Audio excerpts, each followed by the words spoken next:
Ruth Calloway pressed her dead husband's wedding ring into the sheriff's hand and didn't flinch. Not when the man raised his eyebrows. Not when the women on the boardwalk stopped walking to stare. Not when someone in the crowd said, loud enough to carry, "There goes the gambler's wife." She had $43, a suitcase held together by a leather strap and stubbornness, and a reputation this town had already decided for her.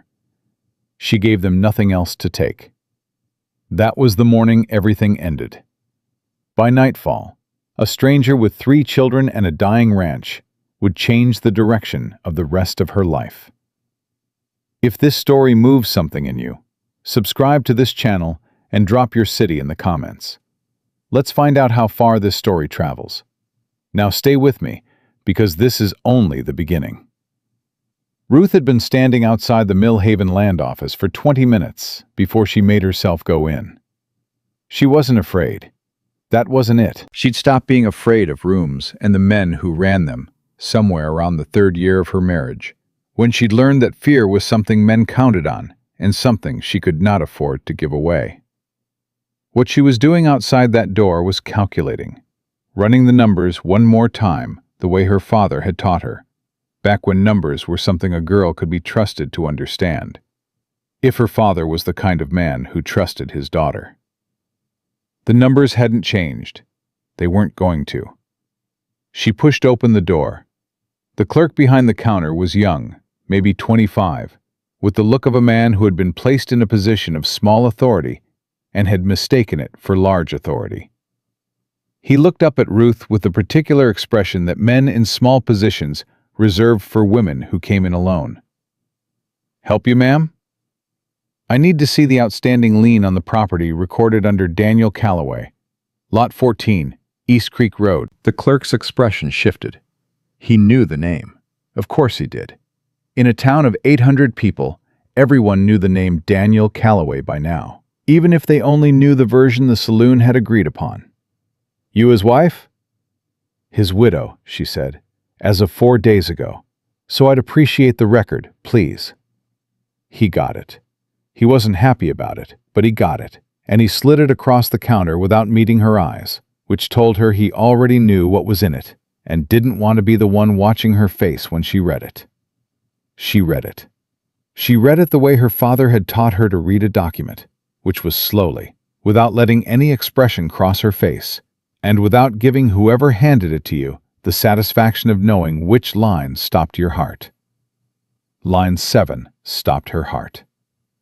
Daniel hadn't just borrowed against the house. He'd borrowed against it twice from 2 different creditors, using the same property as collateral both times, which was either spectacularly stupid or spectacularly dishonest. And at this point, Ruth wasn't sure it mattered which. What mattered was the number at the bottom of the page. What mattered was that the number at the bottom of the page was 4 times what she had in the tin box under the floorboard in the kitchen. She slid the document back across the counter. "Thank you," she said. "Ma'am?" He hesitated. "The creditors have already been notified. Given the, circumstances of Mr. Calloway's passing." "My husband died in a mining accident," Ruth said. "That's the circumstance. Is there another one you're referring to?" The clerk looked at the counter. "No, ma'am." "Then we're finished. Thank you for your time." She walked out. The sun on the main street of Millhaven hit her like something personal. She stood on the boardwalk for a moment, with her hands at her sides and her jaw set, and let the town look at her if it needed to, because the town was going to look regardless, and giving it the satisfaction of seeing her hurry away was not something she was prepared to do. Margaret Bowles, whose husband owned the feed store, and who had never once in 7 years invited Ruth to her Tuesday afternoon sewing circle, was standing across the street with 2 other women Ruth recognized and did not know well. All 3 of them were looking at her. Margaret said something to the woman on her left. The woman on her left laughed, brief and bright, like a coin dropped on stone. Ruth looked at them for exactly 3 seconds. Then she looked away. She walked to her horse, untied the reins, and rode home. What was left of home? What would stop being home in approximately 30 days, when the creditors finished the paperwork and came to collect what Daniel had promised them twice over, without ever once mentioning it to his wife. She spent that night at the kitchen table with every piece of paper Daniel had left behind spread out in front of her. She was systematic about it. She made 3 piles: what was real, what was debt, what was worthless. The real pile was thin. The debt pile was not. At some point past midnight, she found a letter tucked inside the back cover of the farm ledger. It was addressed to her in Daniel's handwriting. She opened it. It said he was sorry. It said he'd tried. It said he knew she deserved better than what he'd given her, and that he hoped she'd find it. It said he loved her. She folded it very carefully and put it in her coat pocket.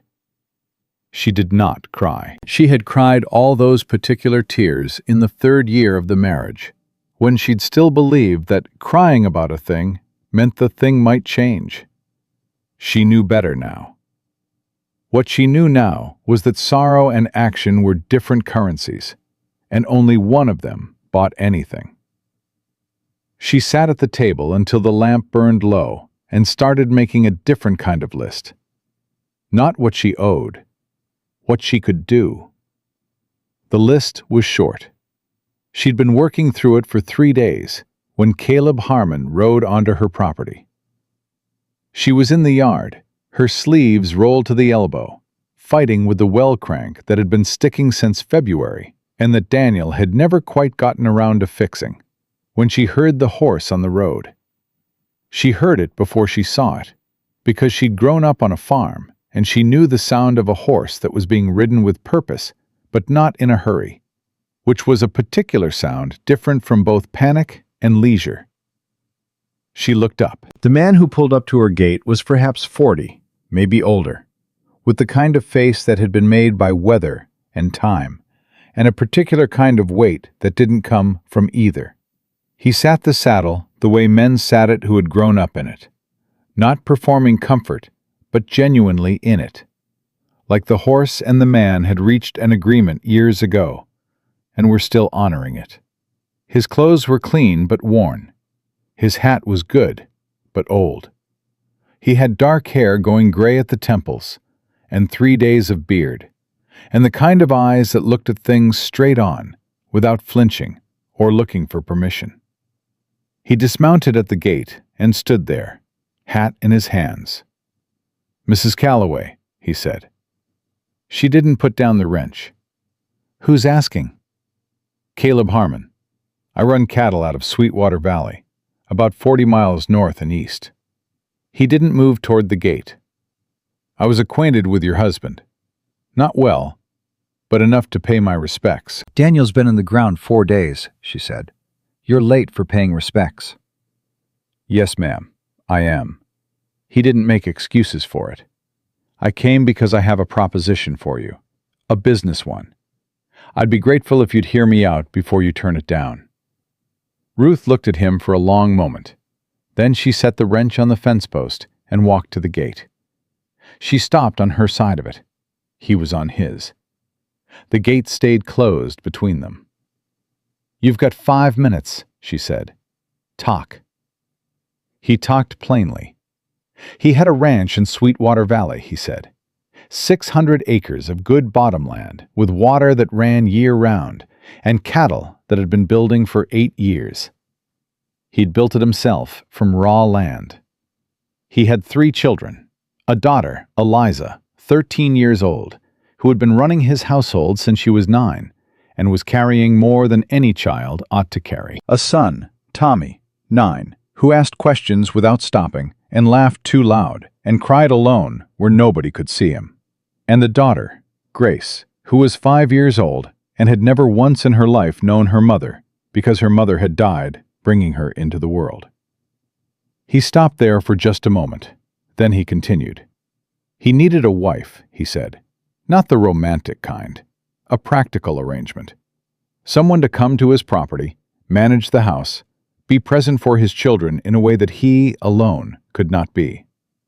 In exchange, he would pay her debt in full, all of it, before she took one step off her own property. She would have her own room, her own wages kept in her own name, and the right to leave if the arrangement wasn't working, with everything she'd been promised. Nothing would be required of her that she didn't choose to give. When he finished, he waited. He was good at waiting, she could tell. "Why me?" she said. He didn't hesitate. "Because you turned George Whitmore down." She stared at him. George Whitmore was Millhaven's largest landowner, a man of 60 with 3 dead wives and a habit of speaking about women the way he spoke about livestock. He had come to her door 2 days after Daniel's burial with a business arrangement that had nothing to do with business and everything to do with the fact that he wanted her land adjoining his and considered her a sensible woman who ought to recognize a practical offer. She had closed the door in his face. "How do you know about Whitmore?" she said. "I was in Millhaven 2 days ago," Caleb said. "People in small towns talk." "They talk a lot of things," she said. "Doesn't make them right." "No, ma'am," he said. "But some things they get right. You turned down a man who could have cleared your debt and left you sitting pretty on his land. Woman with nothing left to stand on turned him down flat." He held her eyes. "That tells me something about what kind of woman you are." She looked at him for a long time. The summer morning pressed down around both of them. "You'd pay the debts before I leave," she said. "Before I take one step off this property." Something moved across his face. Brief. Careful. "Yes," he said. "Before you go." "How do I know you've got it?" she said. "The money. How do I know you're good for it?" He reached inside his coat and brought out a folded paper. He held it over the gate. She took it, unfolded it, read it. It was a bank certificate out of Cheyenne. His name, an amount that was more than her debt by a considerable margin. She folded it, held it back to him. "Keep it," he said. "Take it to the bank. Verify it. It's real." She looked at the certificate in her hand. Then she looked at him. "I have conditions," she said. "Name them." "My own room. My own money, kept in my own name, touched by nobody but me. My own say in how I spend my time that isn't committed to your household. And if I decide it's not working, I leave with everything I'm owed." "Agreed," he said. "I'll put every word of it in writing." "I don't know you," she said. "I don't know your land, your children, or what kind of trouble you're carrying. A man doesn't ride 40 miles looking for a wife unless he can't find one closer. That means something." He was quiet for a moment. "It means," he said, "that the women closer have better information than you do." She stared at him. It was, she thought, the most honest thing any man had said to her in years. "Tell me the rest," she said. He told her. The railroad company, Western Continental, out of Denver, wanted his valley. Not wanted it the way a man wants something he'd like to have. Wanted it the way a company wants something it has already decided belongs to it and is simply waiting for the legal mechanisms to catch up. His valley sat between 2 ranges that Western Continental needed to connect for their new line. The route their engineers had surveyed ran directly through 600 acres of land that Caleb Harmon owned outright on a federal deed registered in 1871. They had offered to buy. He had declined. They had offered again. He had declined again. Then Senator Douglas Fitch, who represented Western Continental's interests in the territorial legislature, and apparently several of its other interests that were less formal and considerably less legal, had filed a challenge to the validity of Caleb's original land patent. The challenge claimed a procedural irregularity in the original survey.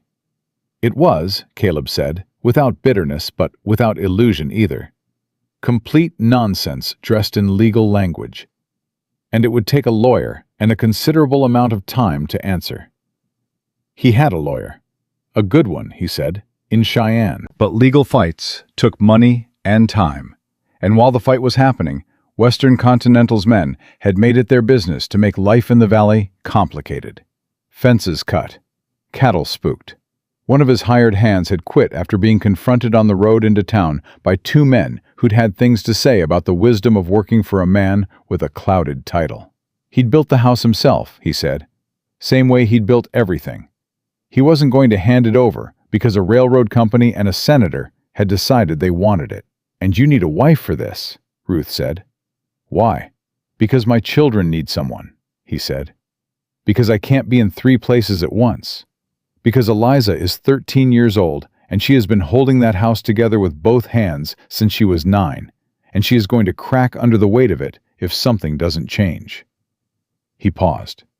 And because a man who's visibly alone is easier to pressure than a man who has a family around him. I'm not going to lie to you about that.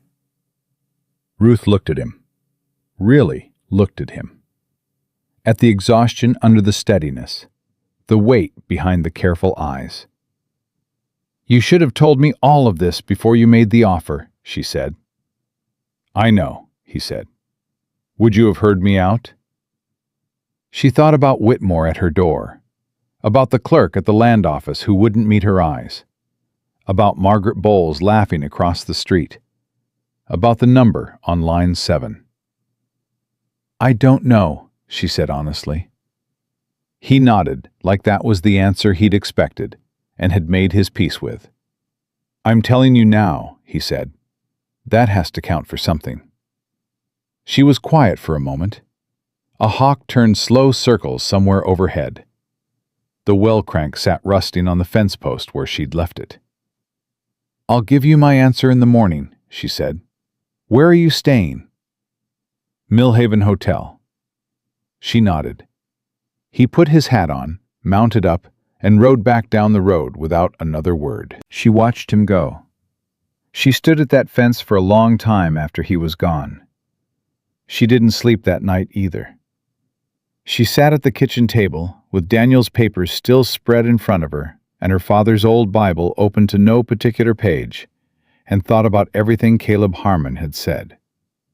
She thought about the way he'd said it, the economy of it, the steadiness, the fact that when she'd caught him in an omission, he'd admitted it without squirming and without performing guilt. He'd just said, I know, and waited to see what she did with it. She thought about a 13-year-old girl holding a household together since she was 9.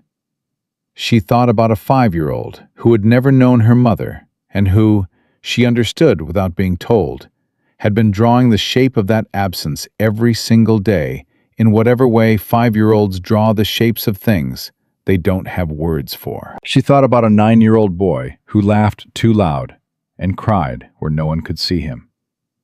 She thought about her father, who had died believing she would be all right because Daniel had promised to take care of her. And her father had believed that promise because he had wanted to believe it, and because she had let him. She thought about a lot of things.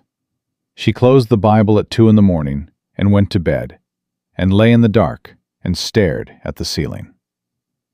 She was up before 5. By 6:30, she was standing outside the Millhaven Hotel. Caleb Harmon came down the stairs with his hat in his hand. He looked at her, and she could see he hadn't slept much either, and she noted that without saying anything about it. I have one more condition, she said. All right. No secrets, she said. Not all at once. I understand that trust is built over time, and I'm not asking you to hand me everything on the first day. But I won't be walked blind into someone else's war. You tell me things when I need to know them. You don't let me find out from someone else. You don't protect me from information by keeping it from me. That's not protection. That's control. He looked at her for a long moment.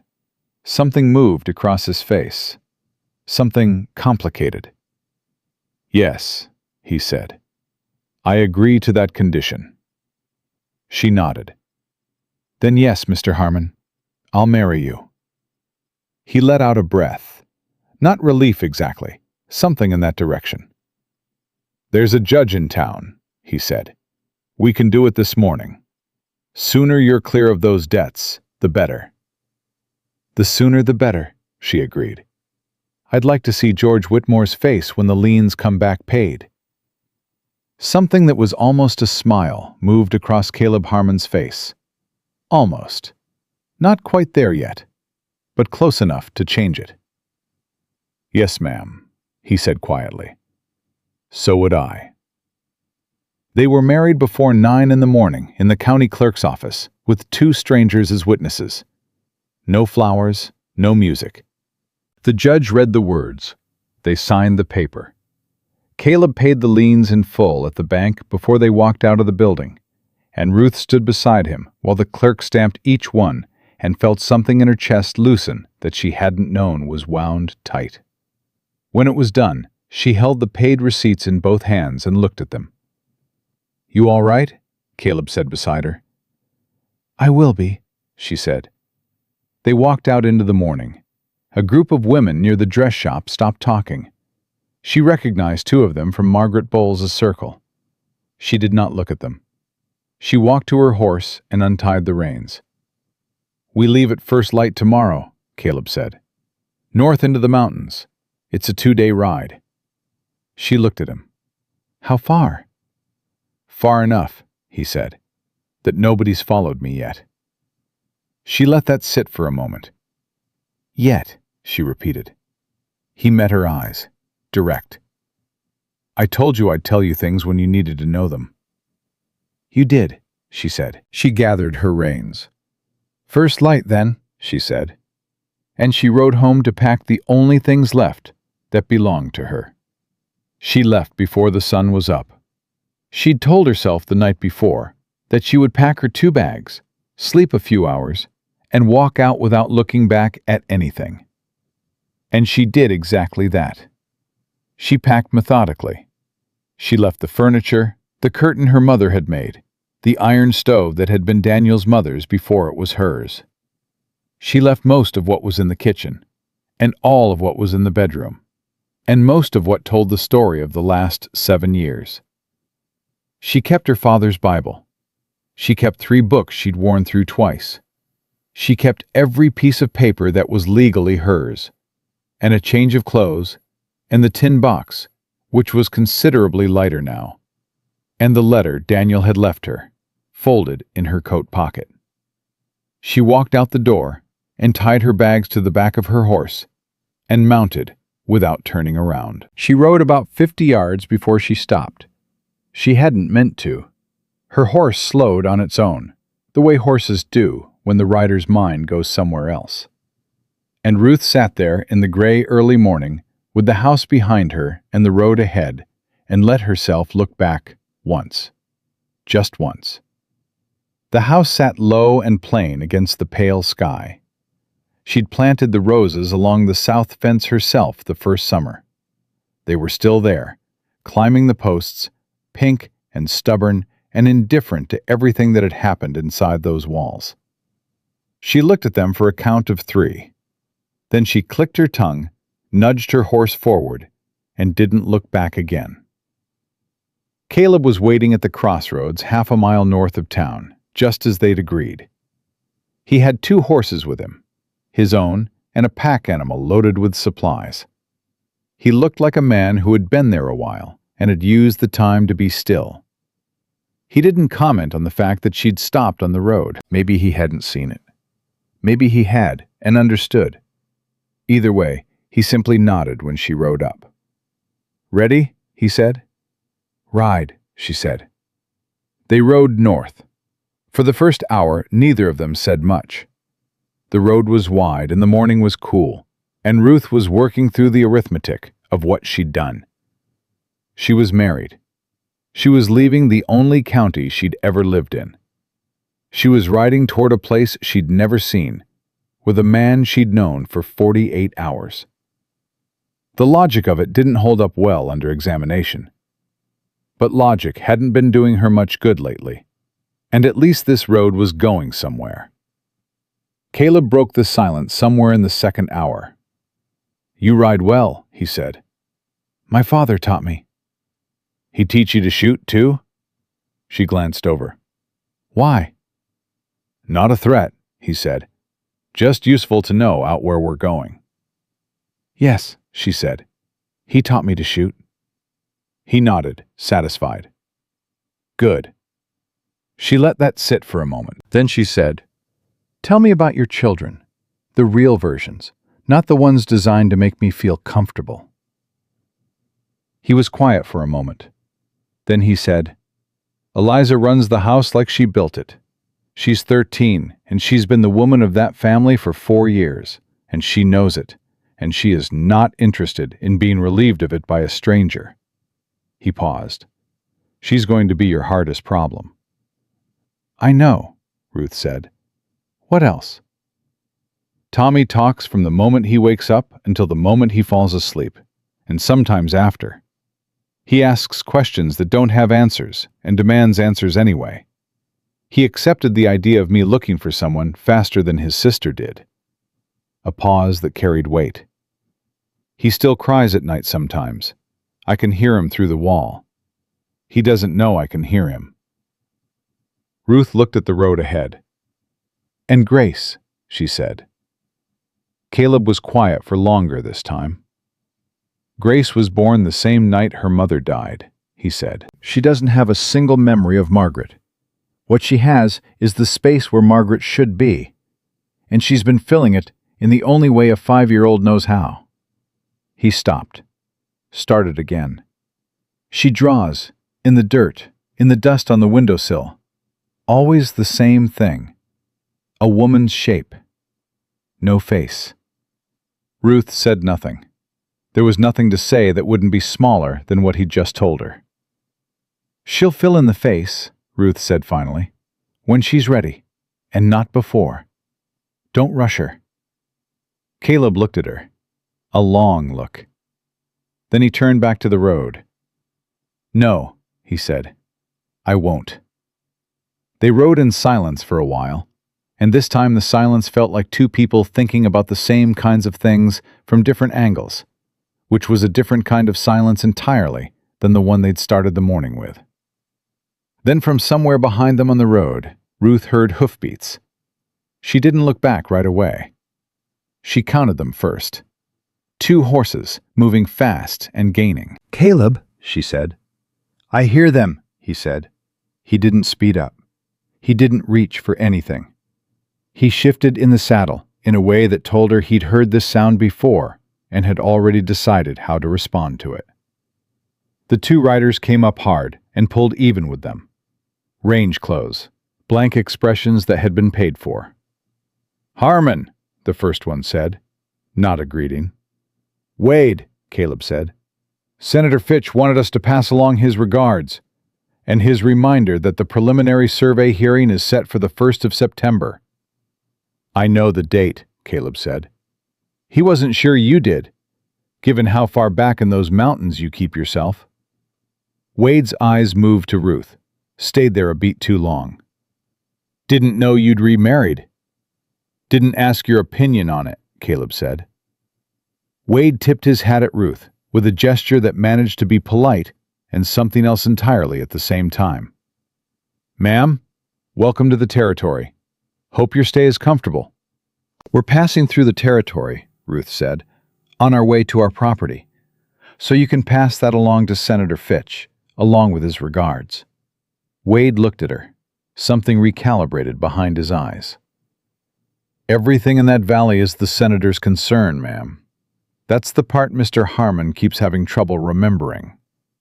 "What Mr. Harmon keeps remembering," Ruth said, "is that he has a federal land deed, a registered patent, and a survey on record in Cheyenne. If the senator would like to discuss those documents, his attorney can file a request through proper legal channels. Is there anything else?" A long pause. Wade looked at Caleb. Caleb looked at the road ahead. "September 1st, Wade said again. Then he and his man wheeled their horses and rode back the way they'd come. Ruth watched them go. "That happens often?" she said. "Used to be worse," Caleb said.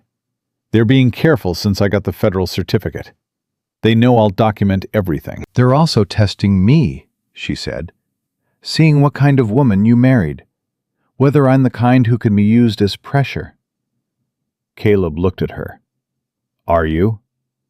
She thought about the clerk at the land office, about George Whitmore at her door, about 7 years of a marriage that had been, in its own quiet way, its own kind of pressure applied so gradually she'd barely noticed it happening, until she'd looked up one day and found herself smaller than she'd started. "No," she said, "I am not." He held her eyes for a moment. Something behind his settled. "No," he agreed. "I didn't think so." They rode on north. The mountains waited ahead of them, dark and enormous and indifferent. Ruth kept her eyes on them and thought about 3 children she hadn't met yet, a valley she hadn't seen, and a war she'd agreed to walk into with both hands open and nothing but her own mind to fight with. She had fought with less before. She intended to win. They camped that first night on a flat shelf of rock above the tree line, and Ruth lay in her bedroll and stared at the sky and listened to the night sounds, and thought about everything she had agreed to and everything she hadn't yet been told, which she suspected were not the same list. Caleb's breathing from the other side of the fire was slow and even. A man with a clear conscience, she thought, or at least a body too tired to argue with one. She watched the stars and thought about Grace drawing a faceless woman in the dirt every day, and felt something move through her chest that she pushed back down carefully, the way you push down a thing you're not yet ready to examine. The second day of riding was harder. The trail climbed until Ruth's horse was breathing hard and her own legs were burning, and Caleb pushed a steady pace, not brutal, but not easy. The pace of a man who knew exactly what the trail cost and had decided the cost was worth it. He stopped twice to check the pack animals' loads, and the second time he crouched to retie a knot. And Ruth saw, just briefly, the edge of something on his left forearm where his sleeve had ridden up. A scar, old and thick and deliberate. The kind that didn't come from a fence or a tool. She said nothing, but she noted it. In the early afternoon, the trail narrowed between 2 rock walls and then opened suddenly onto a high ledge, and Caleb stopped his horse and said, "Look north." And Ruth looked, and understood completely for the first time why a man would spend 8 years building something in a place this hard to reach and fight anyone who tried to take it. The valley lay below them, like an answer to a question she hadn't known she was asking. Green and alive in the middle of all that dry summer country. A creek running through it, glinting. A main house, a barn, a smaller structure behind it, fenced pasture, and cattle moving slow in the afternoon light. More cattle than she'd expected. More everything than she'd expected. "You said it was remote," she said. "It is remote." "You didn't say it was this." She looked at him. "You could have told me." "I wanted you to see it," he said simply, "not hear about it." She looked back at the valley. Something shifted in her chest. Not love, nothing that fast or simple, but recognition. The feeling of standing at the edge of something that mattered. "Your children know I'm coming?" she said. "Eliza knows. I sent word ahead with a rider 3 days ago."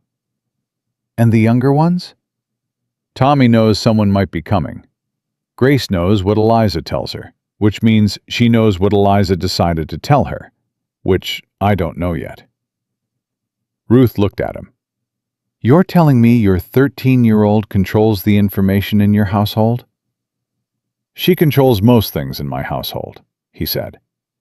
There was no resentment in it, just fact, and underneath the fact, something that was close to guilt. "Then Eliza is who I need to worry about," Ruth said.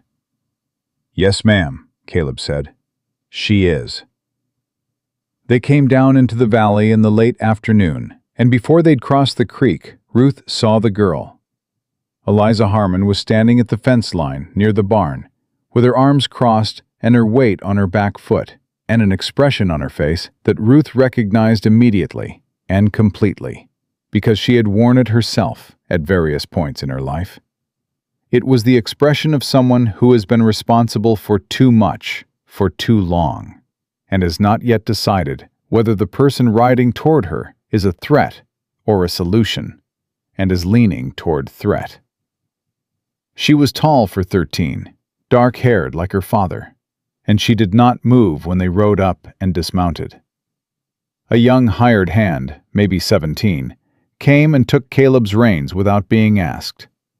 Eliza watched him do it and kept her eyes on Ruth. "Eliza," Caleb said. "Papa?" Her voice was careful, controlled. She'd been practicing for this, Ruth understood, working out exactly how she was going to be. "You made good time." Roads were clear. He paused. "This is Ruth, Mrs. Harmon now." Eliza's eyes moved to Ruth and did the full accounting, head to boot and back, the way a person looks at something they've already formed an opinion about, and are now comparing the reality to the opinion to see if it holds up. "She's younger than I thought," Eliza said. Not to Ruth, to her father. "She's a grown woman," Caleb said. "I can see that." Eliza's tone did not shift. "I just thought you'd find someone older, more experienced." A pause that was perfectly placed. "With households." Ruth stepped forward before Caleb could respond. "You're right to be cautious," she said. "A stranger rides in, and your father says she's family now? That's a lot to accept from someone you've never met." She looked Eliza directly in the eyes. "My name is Ruth.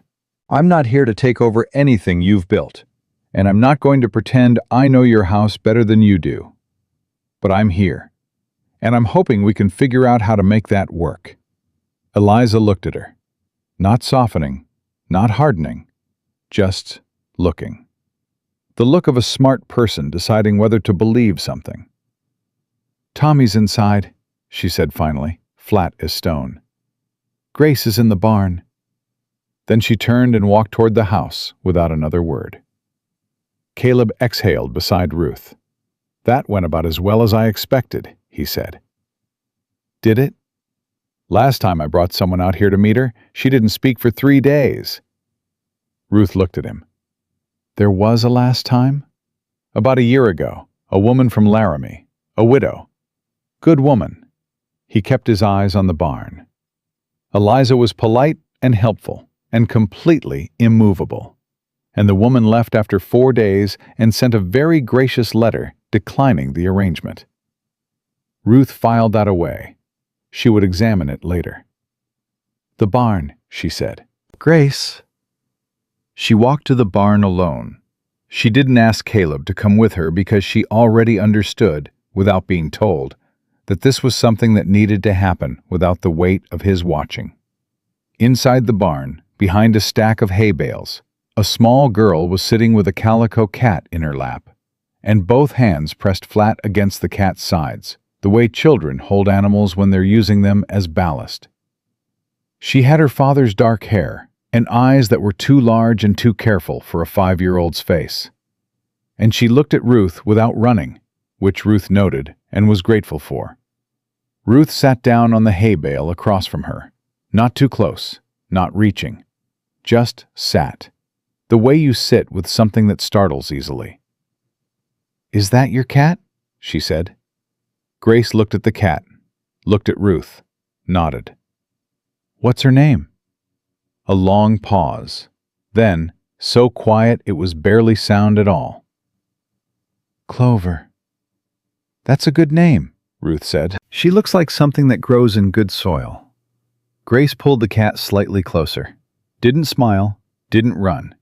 Just looked at Ruth with those big, careful eyes, the way a person looks at something they're not sure yet whether to trust. It wasn't much, but it was a beginning. Outside, Tommy found Ruth before she found him. She was walking from the barn back toward the house when a boy came around the corner of the building at a speed that suggested he had been waiting somewhere nearby for the precise right moment and had just decided this was it. "You're her," he said. Not a question, an announcement. "I'm Ruth," she said. "You're Tommy." "Yes, ma'am." He looked her over with the frank, uncomplicated assessment of a 9-year-old who hadn't yet learned that staring was impolite. "Papa said you were from Millhaven County." "That's right." "He said you're smart." "He said that?" "He said it to Eli." Tommy jerked his head toward the hired hand who was unsaddling horses near the fence. "I wasn't supposed to hear it, but the barn has gaps in the siding, and if you stand in the right place, you can hear pretty much everything that happens in the yard." He said this without guilt, purely as a statement of useful information. "Are you going to stay?" The directness of it caught her somewhere unexpected. "Yes," she said, "I am." He looked at her for another moment. Then he nodded, as if he'd asked the question he actually needed to ask, and gotten the answer he needed to get. And that was sufficient. "Eliza made stew," he said. "She makes it when she's upset. She thinks it makes her seem calm." He considered this. "It doesn't work." Ruth looked at him. "You're observant," she said. "Eliza says I'm annoying," he said cheerfully. "Papa says I'm thorough." He started back toward the house. "Supper's almost ready, ma'am." Eliza's going to be polite at the table because she's always polite at the table. But she'll be watching everything you do. "I know," Ruth said. He stopped, turned back, looked at her with an expression that was briefly, completely serious, the real face underneath the chatter. "She cried last night," he said. "She doesn't know I heard. She does that sometimes when she's scared." Then the expression closed again, smooth and quick, the way a shutter closes. "Don't tell her I told you." "I won't," Ruth said. He disappeared around the corner of the house. Supper was exactly what Tommy had predicted. Eliza set the table with a precision that was almost aggressive. Every fork placed just so, every cup filled to exactly the right level. The stew served in the correct order, and the bread passed without being asked for. And she was perfectly, immovably polite in the way that only someone who has decided to be polite as a strategy is perfectly polite, with nothing warm underneath it. Ruth ate what she was given, said it was good because it was, asked Tommy about the cattle when he started talking about them, and let him talk until Eliza redirected the conversation without seeming to redirect it, which she did twice, both times smoothly, both times efficiently. Grace ate with her eyes on her bowl and did not speak. But once, when Ruth asked Tommy a question that made him laugh, Grace looked up and looked at Ruth, and then looked back down. And in that brief moment, Ruth saw something in the child's face that she understood completely, and that tightened something in her throat. Caleb mostly watched. He ate, and he watched, and occasionally answered a direct question, and otherwise let the room run itself, which it was going to do regardless of what he did, and he knew it. After supper, when the girls had gone to do the washing, and Tommy had been sent to check the water trough, Caleb poured 2 cups of coffee from the pot on the stove and set one in front of Ruth without being asked. "The survey hearing," she said. "September 1st. How long is that from now?" 7 weeks. "And Fitch's challenge to your patent. What specifically is the claim?" He sat down across from her. The original survey was conducted by a federal surveyor named Aldous Crane in 1871. Crane died 2 years ago. Fitch's lawyer is claiming that Crane used an incorrect baseline measurement in the original survey, which would mean the boundaries of my deed don't match the land I'm actually occupying, which would mean the patent is technically void. Is the claim accurate? No, he said. Crane's survey was proper. I have the original field notes. Where? Cheyenne, with my lawyer, Edward Marsh. Good. She wrapped her hands around the coffee cup. What does Marsh say about the hearing? He says the claim is weak, but it needs to be answered formally, and the answer needs to be filed before the hearing, or the judge will treat the challenge as unopposed. Has he filed it? He's preparing it. Preparing it, she said, with 7 weeks until the hearing. Caleb looked at her. You think that's not enough time? I think a man who has already bought one senator doesn't stop at one, she said. I think the judge assigned to your hearing is worth knowing about. Who is he? A pause. Samuel Greer, out of the territorial court in Laramie. Do you know anything about him? Marsh says he's a straight judge. Marsh says, Ruth said. She looked at the coffee cup. Write to Marsh tomorrow. Not about the filing. He knows his job. Ask him specifically about Greer. Ask him if there's any connection between Greer and Western Continental or Fitch's Land Company. Don't assume the question. Ask it directly. Caleb was quiet for a moment. You think Fitch has Greer? I think a man who's been doing this for 3 years and who is confident enough to ride 2 of his men up alongside us on an open road in daylight has something working in his favor that isn't just the law, Ruth said. And judges are the kind of asset that are worth paying for. They look legitimate until they're not. Caleb looked at her for a long time across the table. The lamp threw shadows across his face, and she could see the exhaustion in it, the particular fatigue of a man who has been holding something heavy for a long time and hasn't figured out yet how to put it down. The scar, she said, on your arm. His jaw tightened, just once. Then he set down the cup. 2 years ago, he said, before Marsh and before the federal certificate. Fitch sent 2 men out to the valley to discuss the matter informally. He was quiet for a moment. The discussion got informal. They hurt you. They were persuasive, he said. I wasn't persuaded. I hired Marsh the following week. Ruth looked at him across the table.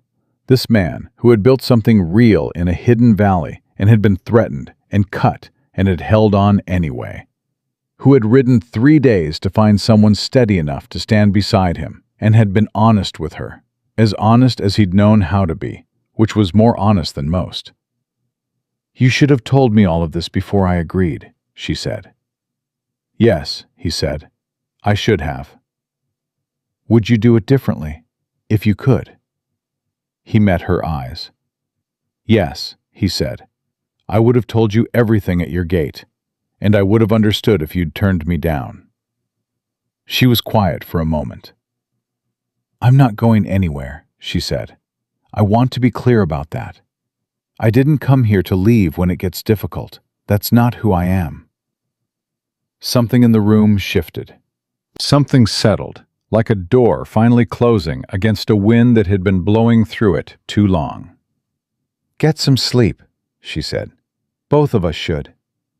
She picked up her cup and walked to her room, the room he had promised her and kept the promise of. And she lay down in the dark, and for the first time in longer than she could clearly remember, she slept. She woke to someone shaking her shoulder.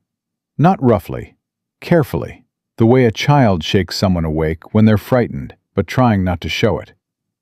She was on her feet before she was fully conscious, the old reflex of it, the reflex of a woman who had spent years calibrating how quickly she needed to move when something changed in the night.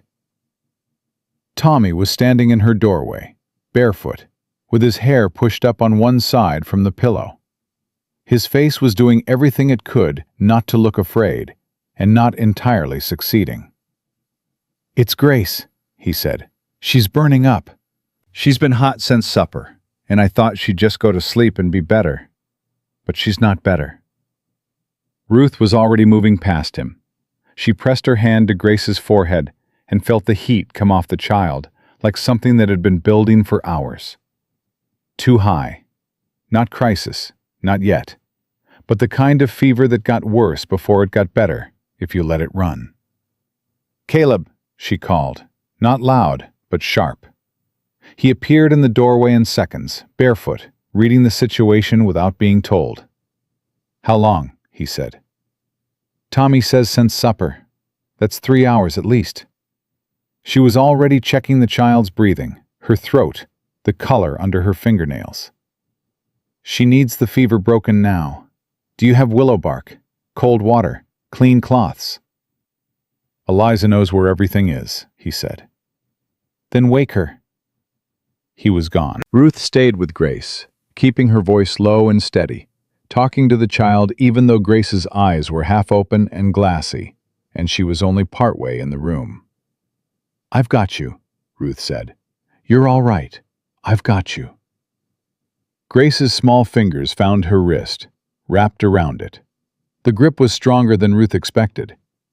Eliza came in with the cloth and the water basin and the willow bark tea already steeping, and she had started it before she was asked, which told Ruth everything she needed to know about how many nights this child had spent managing a crisis by herself. "She gets fevers," Eliza said.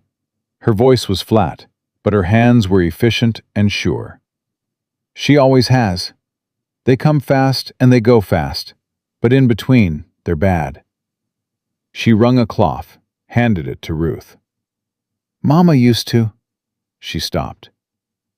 "What did your mama do?" Ruth said. Eliza's jaw worked. Her hands kept moving. "She'd sit up all night. Cold cloths every 15 minutes. The bark tea every 2 hours, no matter if Grace was asleep or not. She'd wake her up for it." "Then that's what we do," Ruth said. "You do the cloths, I'll manage the tea and the timing. Tell me if she gets worse faster than this." Eliza looked at her. Not the measuring look from dinner, not the strategic politeness. Something rawer than either of those. Something that hadn't decided yet what to do with itself. She sat down on the other side of the bed and picked up the cloth. "Every 15 minutes, she said. "Every 15 minutes, Ruth agreed. They sat up with Grace together while the valley night held dark and still outside the window, and neither of them said much, and that was exactly as it should be. Sometime after midnight, the fever began to drop. Not gone, but manageable, the dangerous edge coming off it. Grace slipped into real sleep. Her breathing slowed and evened. Eliza fell asleep in her chair somewhere near 2 in the morning, her chin dropping to her chest and her body going slack with the total surrender of someone who had been holding tension for hours and had finally run out of the ability to hold it. Ruth looked at this girl, this fierce and complicated and exhausted girl, and felt something loosen in her chest that had been clenched since the moment she'd pulled up to that gate and seen her standing there, with her arms crossed and her jaw set, and her whole body braced for another person to get something wrong. Caleb appeared in the doorway. He looked at Grace, looked at Eliza. "Better?" he said, barely above a whisper. "Better," Ruth said. "The fever's coming down." He looked at Eliza in the chair. Something moved through his face, complicated and quiet, and painful in the way that things are painful when they're true, and you've been living alongside them long enough to have almost stopped seeing them. "She's been doing that alone," he said, "every time." "Not tonight," Ruth said.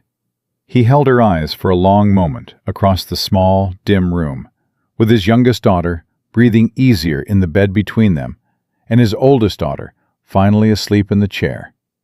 And then he brought a blanket from the hallway and draped it over Eliza's shoulders without waking her.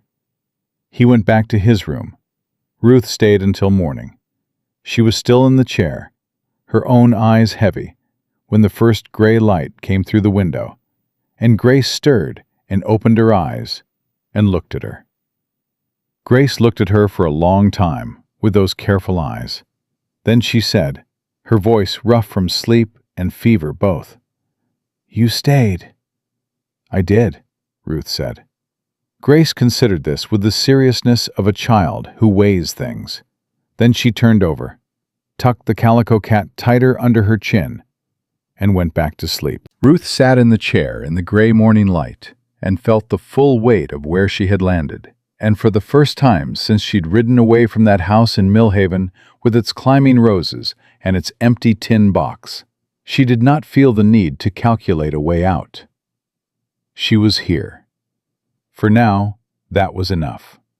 And slowly, in the way that things do when they're real and not performed, it was beginning to be more than enough. Eliza didn't mention the night. She was up before anyone, moving through the kitchen with the efficient silence of someone who had decided to behave as though nothing had changed, because admitting something had changed required a kind of vulnerability she wasn't ready for yet. When Ruth came in from checking on Grace, Eliza set a cup of coffee on the counter without turning around and went back to the stove. Ruth picked up the cup. "Thank you," she said. Eliza lifted one shoulder, kept her back to the room. It wasn't warmth. It wasn't anywhere close to warmth. But it was something. A thread, thin as spider silk, and Ruth had enough sense not to pull on it.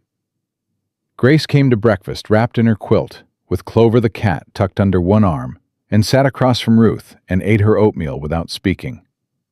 But halfway through the meal, she looked up and looked at Ruth with those large, careful eyes and said, "Will you be here at supper?" "Yes," Ruth said. "I'll be here." Grace went back to her oatmeal. Tommy, who had been watching this exchange with the cataloging attention he brought to everything, looked at Ruth across the table and gave her a single nod of what appeared to be professional approval. Caleb came in from the barn, took his seat, poured his own coffee, and looked at the table. At his 3 children, at Ruth, at the window open to the morning, and stayed very still for just a moment, the way a man stays still when he's trying to take the full measure of something good before the day moves it along. "Eat your eggs," Eliza said. "They're getting cold." He ate his eggs. 3 days after Grace's fever broke, Fitch's survey crew arrived at the valley entrance.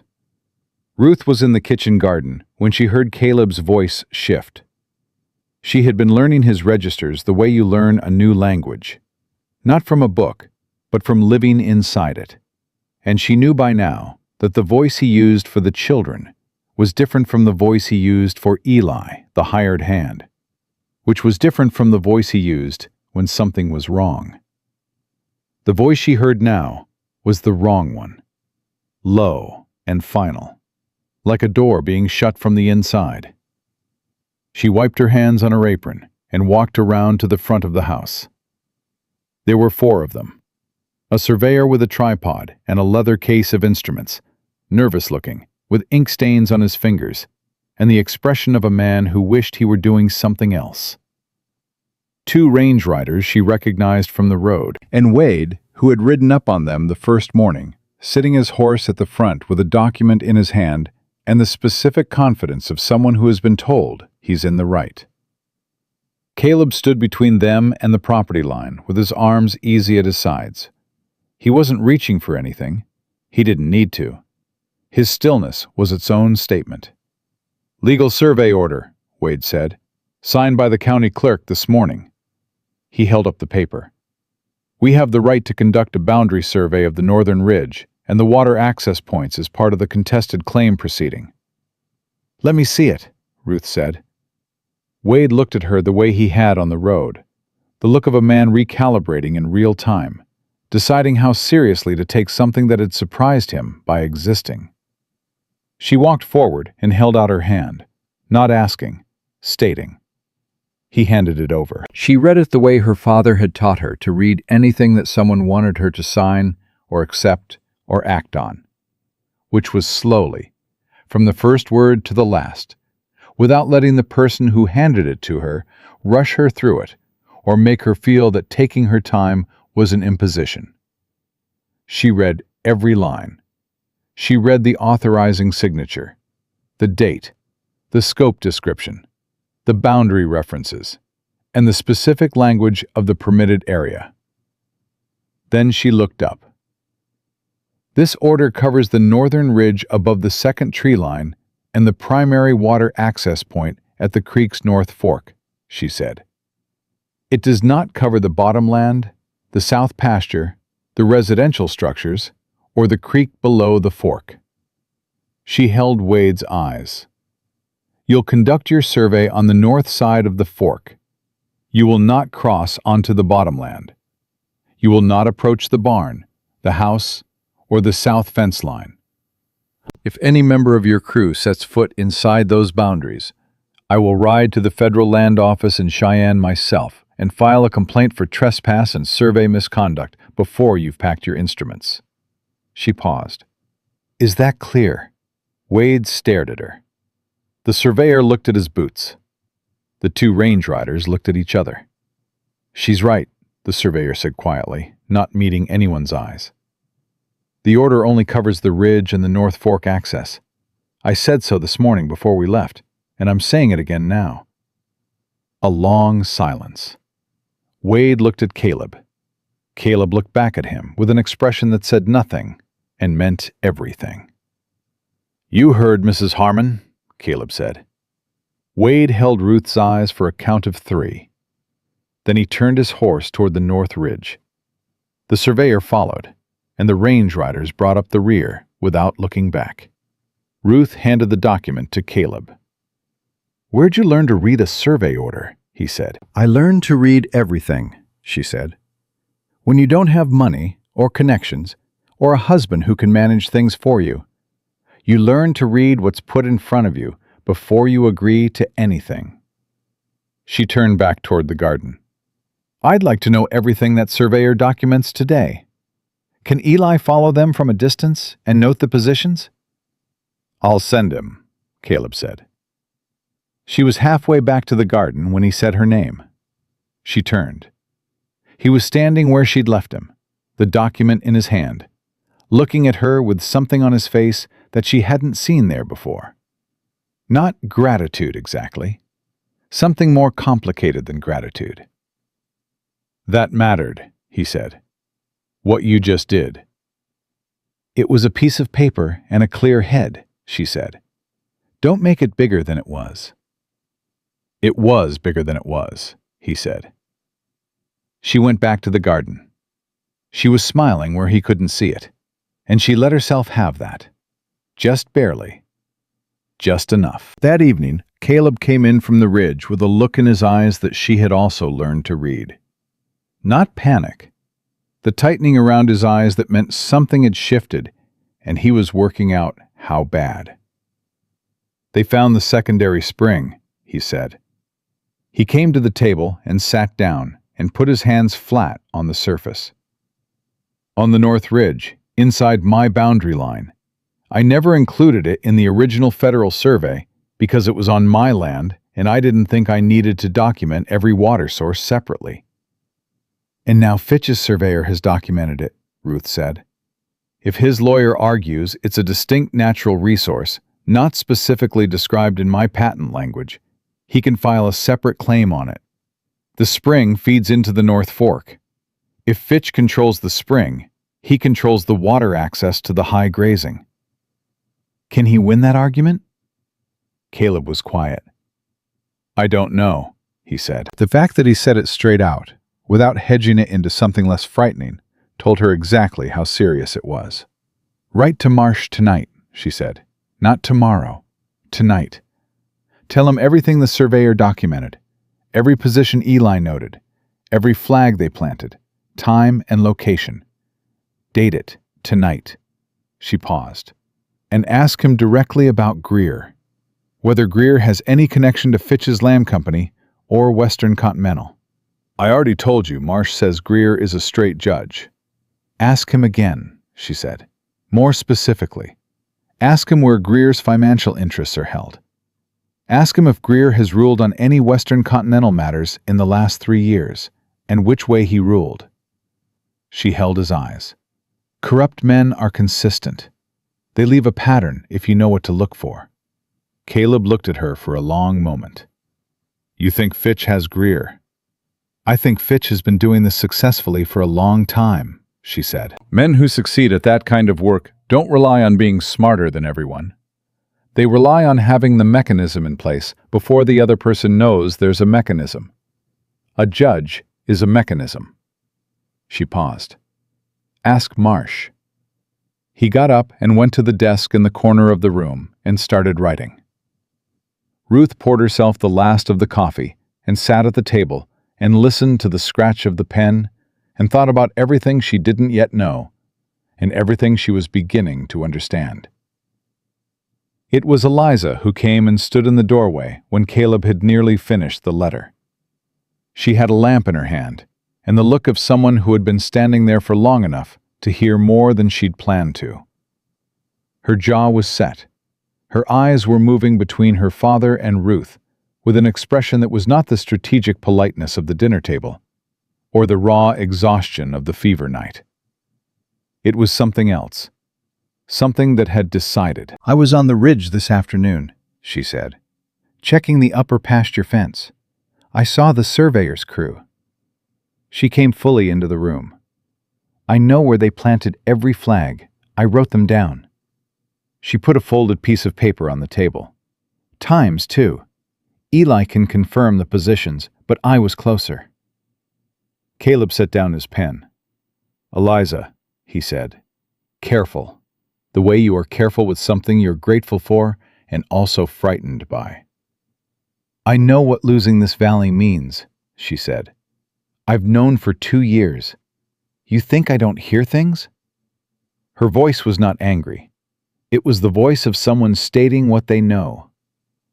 "I'm 13, not 6. "I know how old you are," he said. "Then stop acting like knowing things would scare me," she said. "Things I don't know scare me. Things I know I can do something about." She looked at Ruth. "Add my notes to the letter. I'll sign it." Ruth unfolded Eliza's paper and read it. The positions were exact. The times were precise. The handwriting was clear and deliberate. "This is good," Ruth said. Not performed encouragement, a plain statement of fact. Eliza looked at her. Something in the girl's face moved, brief and unguarded, and then controlled again. But Ruth had seen it. "It's what needed doing," Eliza said. Then she went back to her room. Caleb looked at the doorway where his daughter had been standing. He didn't say anything for a moment. Ruth added Eliza's notes to the letter herself, writing the addendum in her own clean hand, and they sent Eli on the first stage the following morning. 4 days later, someone cut the south pasture fence. Ruth found it before dawn. She'd been awake since 3, the way she sometimes was, and she walked the fence line out of old habit, the habit her father had built into her before she was old enough to know it was a habit. And she found the cut wire clean and deliberate and unmistakable, and 11 head of cattle already through and scattered into the tree line beyond. She went to the house and woke Caleb without ceremony. "South fence," she said. "Cut. 11 head into the trees." He was up instantly, calling for Eli, and within 20 minutes both men were mounted. Ruth saddled her own horse and followed. "You don't have to," Caleb started. 11 head, she said. 3 of us work faster than 2. He looked at her on horseback in the gray pre-dawn, her jaw set, her reins easy, entirely ready. He didn't argue. They found 10 of the 11 within 2 hours. The 11th, a young heifer, had gone deeper into the timber, and they tracked her through the heavy trees until the light was properly up and the summer heat began pressing down through the branches. It was Ruth who found the boot prints near the cut fence line when they circled back. Fresh. 2 men on foot. The flat-heeled, distinctive print of range boots that weren't Caleb's and weren't Eli's. "Fitch's men were here last night," she said. Eli looked at Caleb. Caleb crouched beside the prints without speaking, reading them the way he read trails, carefully and without rushing. "This isn't about the survey," Ruth said. "This is pressure. He's trying to cost you. Time, sleep, cattle, money. He's running the clock down to September and bleeding you on the way."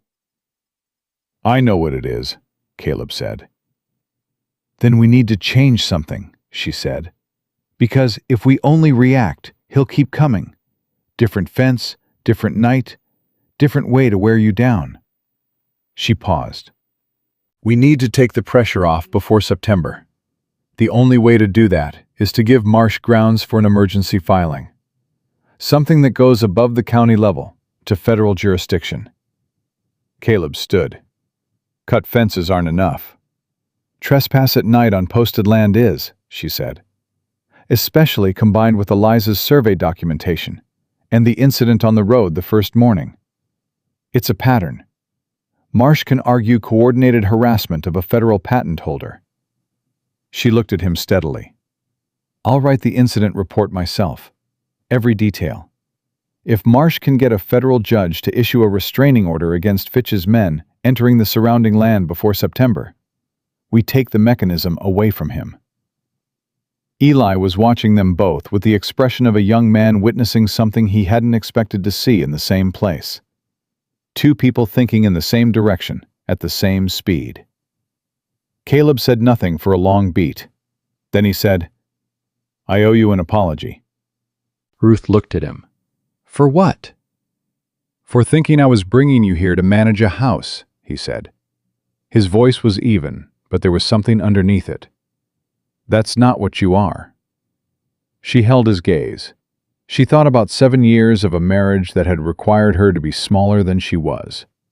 She thought about the clerk who wouldn't meet her eyes.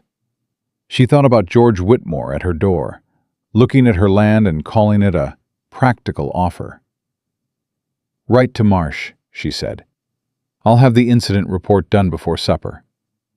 She turned her horse back toward the house. The incident report was 4 pages.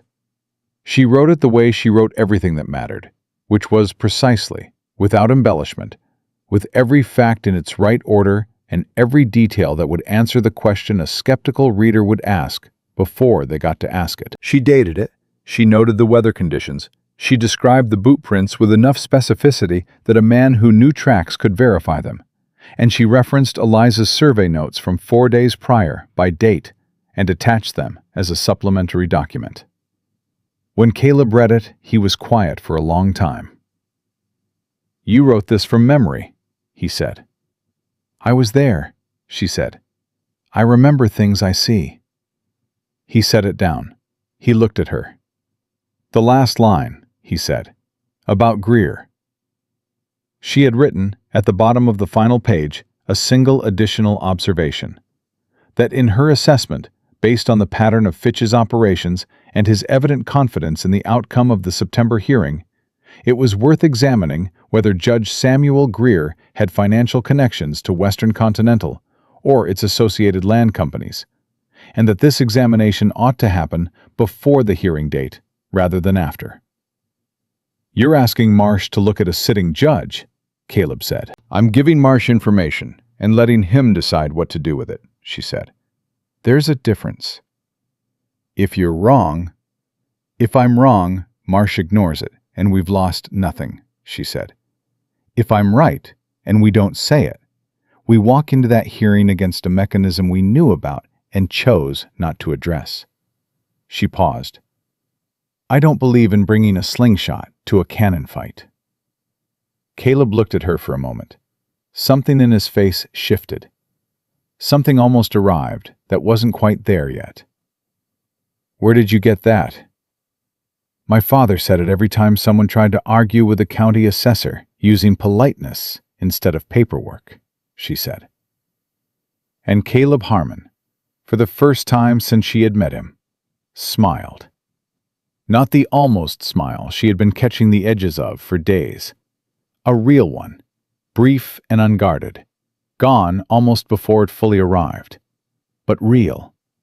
It landed somewhere low in her chest, and she looked away before her face could say so. She sealed the letter and sent Eli on the afternoon stage. That night, Eliza came and sat beside her on the porch steps without asking and without explaining why, in the comfortable silence of someone who has decided they no longer need a reason to be somewhere. They sat together in the dark valley and looked at the stars, and for a while neither of them spoke. "He smiled today," Eliza said finally. "I saw it through the window. I haven't seen him do that in—" She stopped, counted something internally. "A long time." Ruth said nothing. "Mama used to make him laugh," Eliza said. "Not sad, exactly. The way you state a fact that you have carried for long enough that it no longer breaks you. It just weighs a fixed and familiar amount. He doesn't laugh anymore, but he almost did today." Ruth looked at the dark outline of the ridge against the sky. "Your mother sounds like someone worth missing," she said. "She is," Eliza said. And then, without drama, without announcement, the way a person says something they've been turning over for long enough that it has finally come out smooth. "She would have liked you, I think. She liked people who didn't pretend to be less than they were." A pause. "She said it was the worst kind of dishonesty." Ruth felt the weight of that settle in her chest. She did not rush past it. She let it sit the way it deserved. "She sounds like she was honest herself," Ruth said. "She was," Eliza said. "About everything, even things that were hard to hear." She pulled her knees up. "Papa doesn't talk about her much because it still hurts him. He thinks keeping quiet about it protects us." She looked at the valley. "It doesn't, but I understand why he does it." They sat for a while longer in the easy dark. Then Eliza said, without looking at her, "I was wrong about you when you wrote in." "You couldn't have known," Ruth said. "I was rude." "You were protecting your family," Ruth said. "I would have done the same." Eliza was quiet for a moment. "You stayed with Grace all night," she said. "You didn't have to." "No," Ruth said, "I didn't." The word sat between them, plain and true and sufficient. Eliza stood after a moment, dusted off the back of her skirt, and said good night with the directness she brought to everything. She went inside. Ruth stayed on the porch alone and looked at the valley and listened to the creek and thought about a 13-year-old girl who had been holding a household together since she was 9, and who had just handed her, in the only way she knew how, something that felt like the beginning of trust. It wasn't everything. It wasn't close to everything. But it was the thread that held, and Ruth had learned a long time ago that threads were where you started. Marcia's reply came 10 days after they sent Eli on the stage, and it did not come alone. It arrived with a federal rider, official and uniformed, carrying a sealed document that required Caleb's signature and Ruth's as a witness. Ruth was pulling the last of the morning's bread from the oven when Eli came to the kitchen door with the packet in his hand and a look on his face that she had learned to read the same way she had learned to read Caleb's silences, which was carefully and without rushing to conclusions. She called Caleb in from the barn. He read Marcia's letter standing at the kitchen table, with Ruth beside him and the 3 children arranged at various distances around the room. Tommy, openly curious. Eliza in the doorway with her arms crossed and her chin up. Grace sitting on the floor with Clover the cat and watching her father's face with the particular attention she gave to things she didn't fully understand, but understood were important. Caleb's face went through several things in quick succession. Surprise, then a harder attention. Then something Ruth couldn't immediately name. He handed her the letter without a word. She read it. What Marsh had found was not subtle, and it was not accidental. Judge Samuel Greer had, over the course of 3 years, received payments totaling nearly $4,000 routed through a land-holding company called Territorial Futures, which existed on paper in the territorial records and nowhere else in any meaningful sense, and which was directly connected to Senator Douglas Fitch's private investment operation.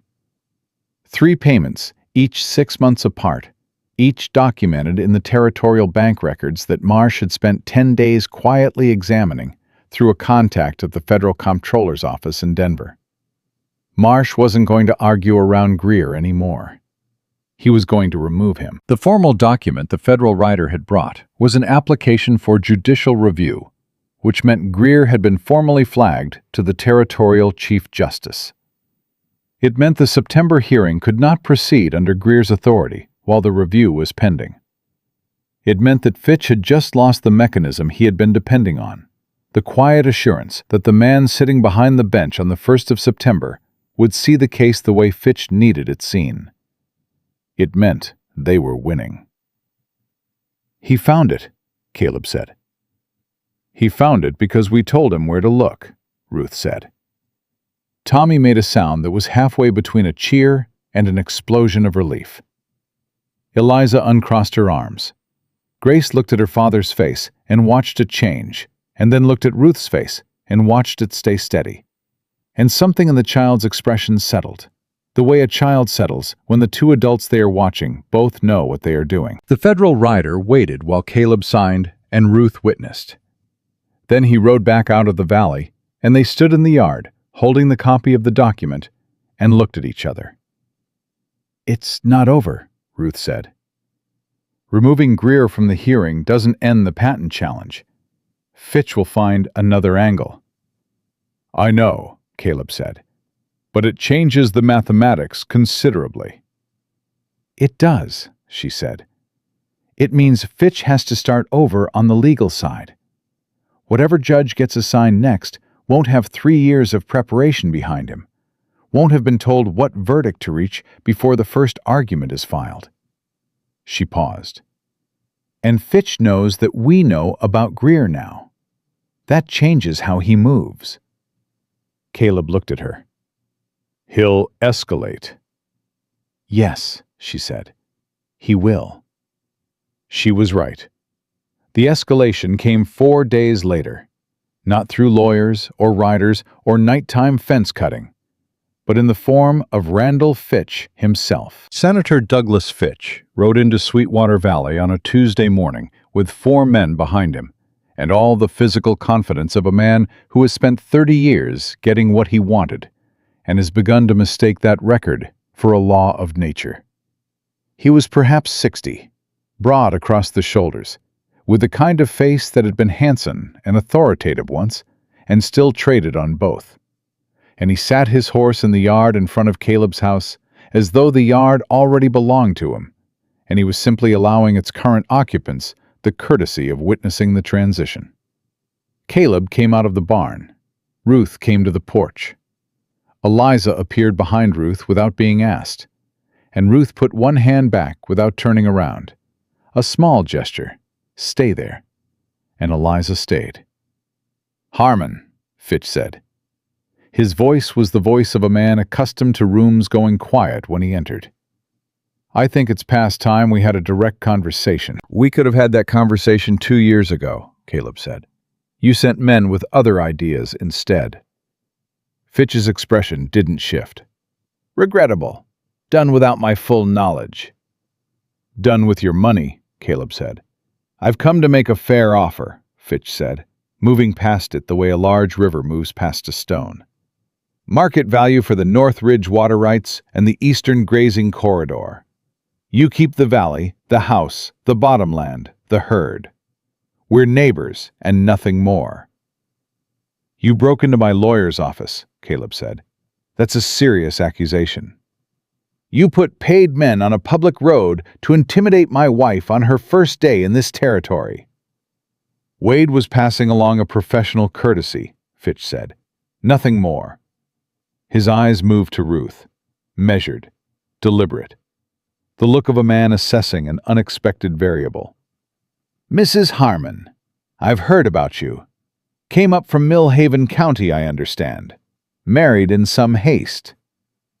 "Married legally," Ruth said. "I assume you've confirmed that, given how many people you have gathering information." Something moved behind Fitch's eyes. Recalibration. He was not accustomed to variables that answered back without flinching. "I'm a reasonable man," he said, returning to Caleb. "The offer is genuine. The water rights and the corridor and everything else stays yours. We could settle this today." "You had Judge Greer in your pocket for 3 years," Ruth said. Fitch looked at her again. This time the look was sharper. "I don't know what you're referring to." "Territorial futures," she said. 3 payments. Bank records in Denver." She held his eyes. "I'm referring to the documentation that Edward Marsh delivered to the Territorial Chief Justice's office last week, which is why Samuel Greer is currently under judicial review, and why your hearing on the 1st of September no longer has the outcome you planned for it." The yard was very quiet. One of Fitch's men shifted in his saddle. The others were still. Fitch held her gaze for a long moment.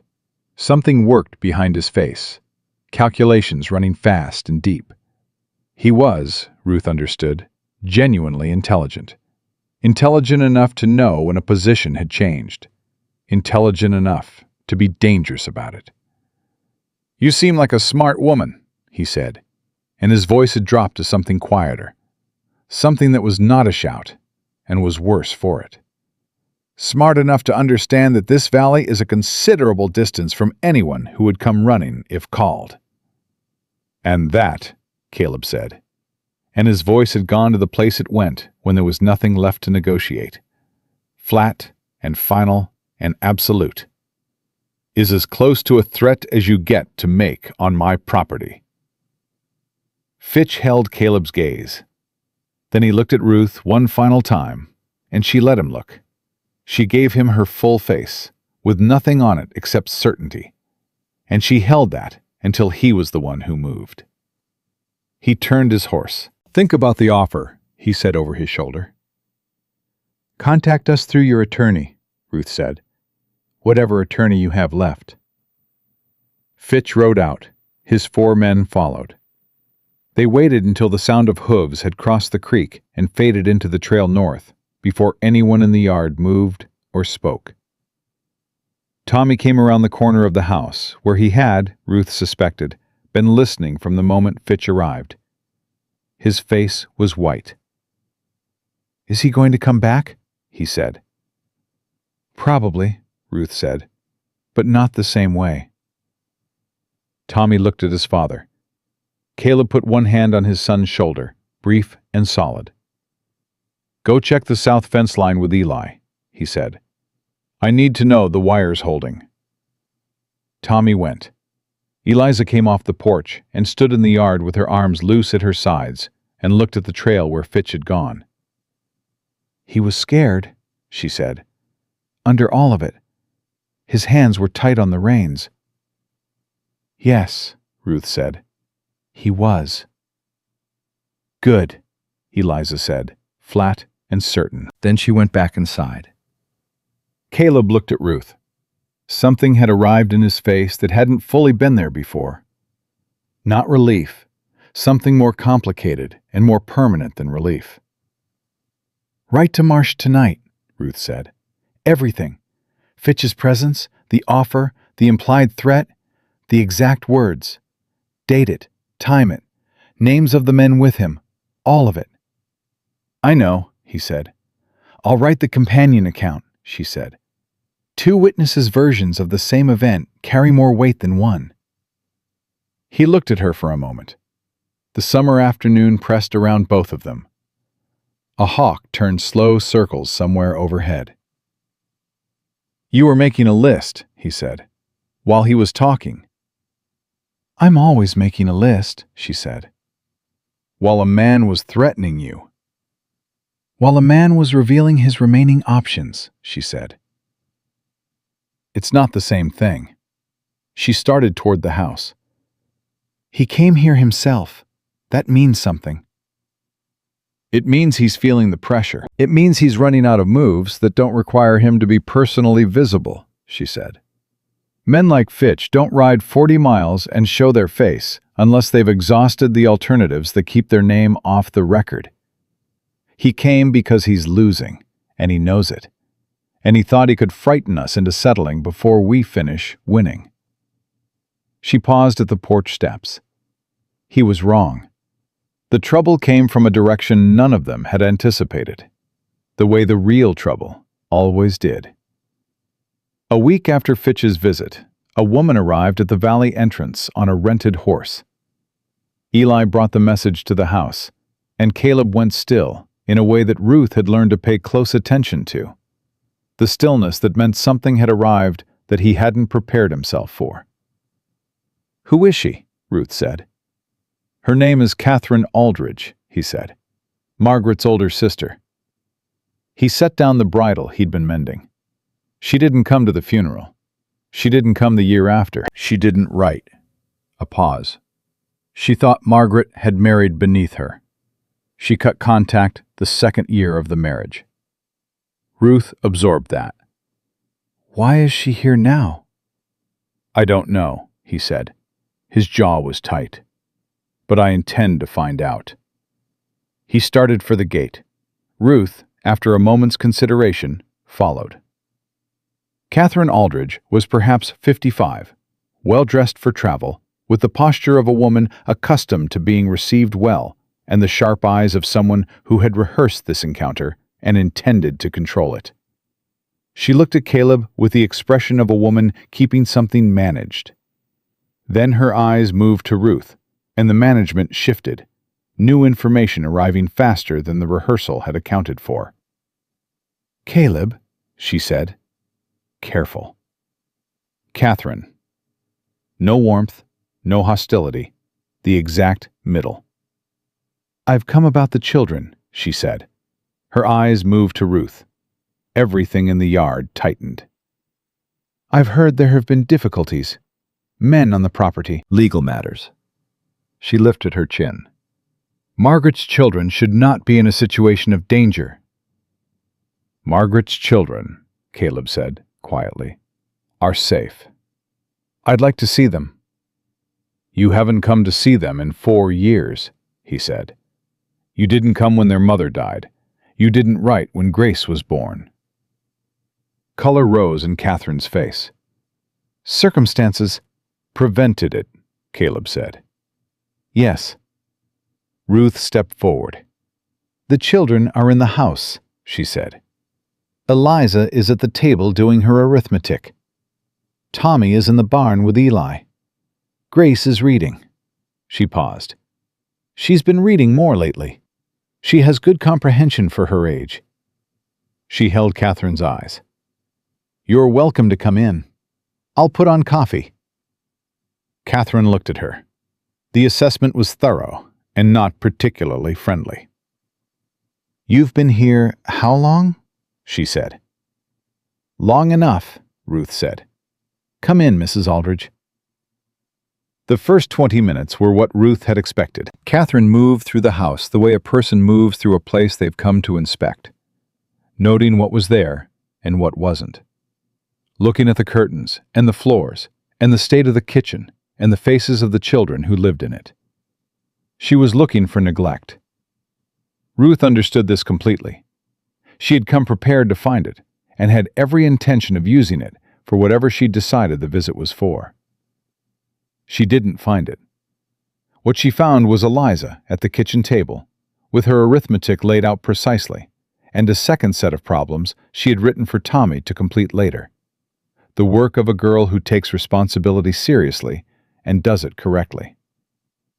What she found was Tommy, who came in from the barn with hay in his hair and a sunburned nose and more energy than a room could comfortably contain, who shook Catherine's hand and asked her 3 questions before she'd answered the first one. And what she found was Grace, who came in from the sitting room with Clover the cat held against her chest, and who looked at this stranger with her large, careful eyes, and then held the cat out toward the woman in the formal offer of a child who has decided to extend something precious to someone she hasn't yet decided about. Catherine took the cat. She held it for a moment. Something in her face broke open and closed again very quickly, like a window in a wind. When the children had gone back to their various occupations, Catherine sat at the kitchen table with her coffee and looked at Ruth with an expression that was different from the one she had arrived with. "She speaks," she said. "Nora," she corrected herself. Grace. She didn't speak after Margaret. I was told she'd gone nearly silent. She's coming back, Ruth said. It takes time. It takes someone being there consistently, day after day, without pushing. She paused. She needed to trust that people stay. Catherine's hands tightened around the cup. You've been here truly, 6 weeks? 5, Ruth said. The woman was quiet for a moment. Then she said, I didn't come to make trouble. I want you to know that. I think you came because you're frightened, Ruth said. You heard there was danger, and you thought about those children, and you got on a horse. That's not nothing. She held Catherine's eyes. But there are 4 years between you and this family. That's yours to account for, not mine. Catherine looked at her sharply. Then, unexpectedly, the corner of her mouth moved. Something dry and brief and reluctant. Caleb chose well, she said. She stopped herself, looked at her cup. Margaret would have said so. Tell me about her, Ruth said. Margaret, tell me what she was like. Catherine looked up. She hadn't expected that. She'd come braced for territory, for negotiation, for the particular tension of 2 women deciding what space belonged to each of them. She hadn't come expecting to be invited to talk about her sister. She talked for almost an hour. She talked about Margaret's laugh, which had been too loud for proper company, and which Margaret had never once tried to moderate. She talked about the way Margaret had argued with Caleb about fence wire, and always lost the argument, and always refused to admit she'd lost it. She talked about the morning Margaret had made a pie from the wrong berries entirely, and served it to the pastor's wife without realizing, and how she'd laughed about it for 3 years afterward. She talked about the last letter Margaret had written her, 2 months before Grace was born, which Catherine had not answered in time. Her voice stayed even through most of it. Only at the end did it go thin. She forgave me, Catherine said. Before everything. She always did. She set the cup down. That was her worst quality and her best one. Ruth looked at her across the table. She sounds like someone who understood that people go wrong when they're protecting themselves, she said, and that going wrong isn't the same as being lost. Catherine was quiet for a moment. Are you talking about her? She said slowly. Or about me? Both, Ruth said. Possibly. Caleb was standing in the doorway. Ruth hadn't heard him come in. He was looking at his sister-in-law with an expression that had traveled a long distance from where it had started when she'd ridden up to the gate. Catherine stood. She smoothed her skirt. She looked at Caleb, and something passed between them that had no words and didn't need any. The particular communication of 2 people who have been on opposite sides of a grief and are only now standing close enough to see each other across it. I'd like to come back, she said, if that's permitted. You're their family, Caleb said. You don't need permission. She nodded once. She stopped at the door and looked back at Ruth. She said, Catherine began, cleared her throat. Margaret said once, years ago, that if anything happened to her, she hoped Caleb would find someone with a spine and the sense to use it. She paused. I think she'd call this close enough. She went out to her horse. They stood at the yard fence and watched her go, the 3 of them, Caleb and Ruth and Eliza, who had come out from the kitchen and stood close enough that her shoulder nearly touched Ruth's arm. She'll come back, Ruth said. You think so? Caleb said. She loves those children, Ruth said. She just lost her way to them for a while. Grief does that. Makes people go in the wrong direction when they're trying to protect themselves. She paused. She's not a bad woman. She made a bad choice, and she's been living inside it. Caleb looked at her. That's generous. It's accurate, she said. There's a difference. He was quiet for a moment. The evening was coming down around the valley, long and gold. Then he said, She said something to me before she rode out. While you were saying goodbye to the children." He stopped, cleared his throat the way he did when something was costing him. "She said Margaret would have called you exactly what this family needed." Ruth felt the weight of that settle in her chest. She didn't rush past it. She let it mean what it meant. "I'm not building over what Margaret built here," she said quietly. "I want you to know that. I'm building beside it, alongside it." Caleb turned to look at her fully. The evening light was long and gold across the valley, and he looked at her the way a man looks at something he has decided without reservation to hold on to. "I know," he said. "I know that." Eliza, standing between them on her father's left side, said nothing at all. But she reached out and tucked her hand briefly around Ruth's arm, just for a moment, just barely, and then let go and went back inside before anyone could remark on it. Ruth stood in the yard and looked at the trail where Catherine had gone, and felt the full shape of where she had landed. Not what she had planned, not what she had calculated at that kitchen table in Millhaven, with Daniel's papers spread out in front of her, and the debt piling up, and the world reduced to what she owed and what she could do about it. This was nothing she had planned. It was better, and it was, she understood, standing in the valley with the creek running in the dark and the stars coming out one by one overhead, only just beginning. The letter from Marsh arrived on a Thursday, and it did not come with a federal rider this time. It came on the regular stage, tucked between a supply invoice and a seed catalog, ordinary as anything, which was how Ruth knew before she opened it that whatever was inside had already been decided and was no longer in motion. Settled things arrived quietly. It was the unsettled ones that sent riders. She opened it at the kitchen table, with her coffee going cold beside her, and read it once, straight through, without stopping. Then she sat for a moment, with her hands flat on the table and the letter in front of her, and let the full weight of it arrive. Then she went to find Caleb. He was mending harness leather in the barn, working with the focused patience he brought to physical tasks, the patience of a man who had built everything he owned with his own hands, and understood that things worth having required the particular attention of someone willing to stay with them until they were right. He looked up when Ruth came in, and read her face before she said a word. "Good or bad?" he said.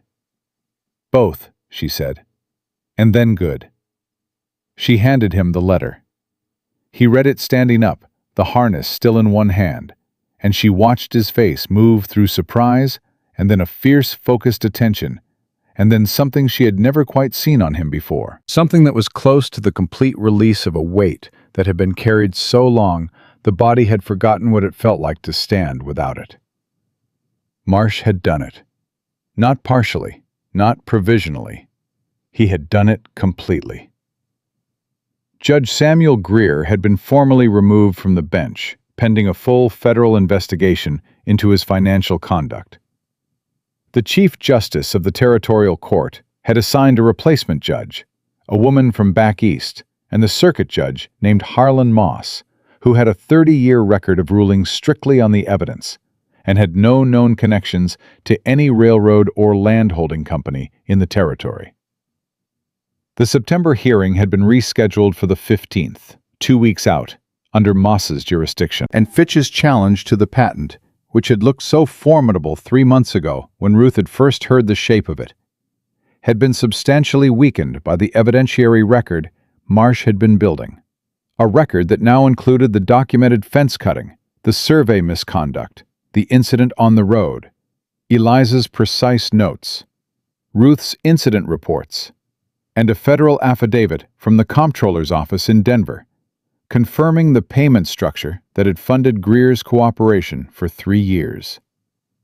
Marsh's own assessment, written in the careful language of a man who chose his words exactly, was that the challenge was unlikely to survive the hearing.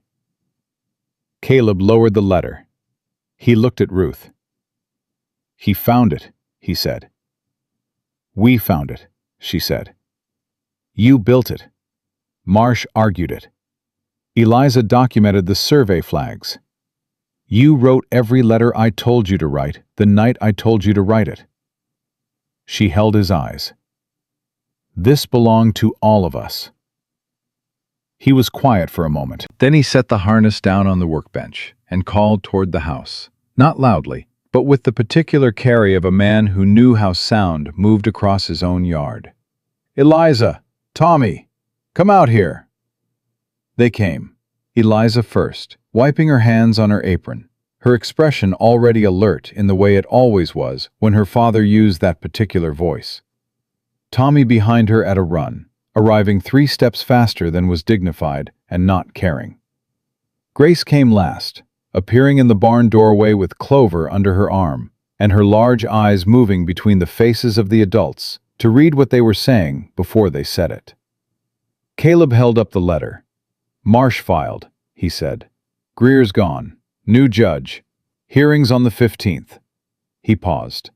The challenge is going to fail. Tommy let out a sound that was not a word, but communicated everything a word could have and more.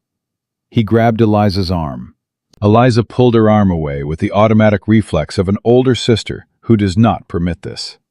But she was smiling, really smiling, the full, unguarded version that Ruth had been catching glimpses of for weeks, and that transformed her face completely into something younger and softer and entirely itself.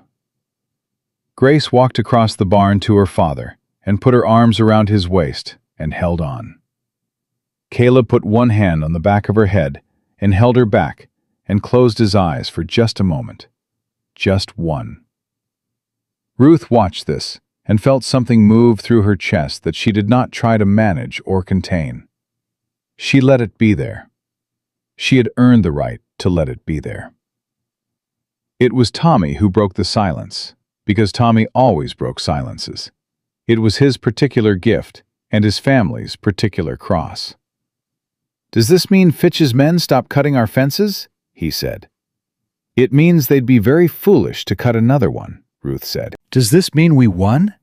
"It means," Caleb said, opening his eyes and looking at his son, "that we're going to win.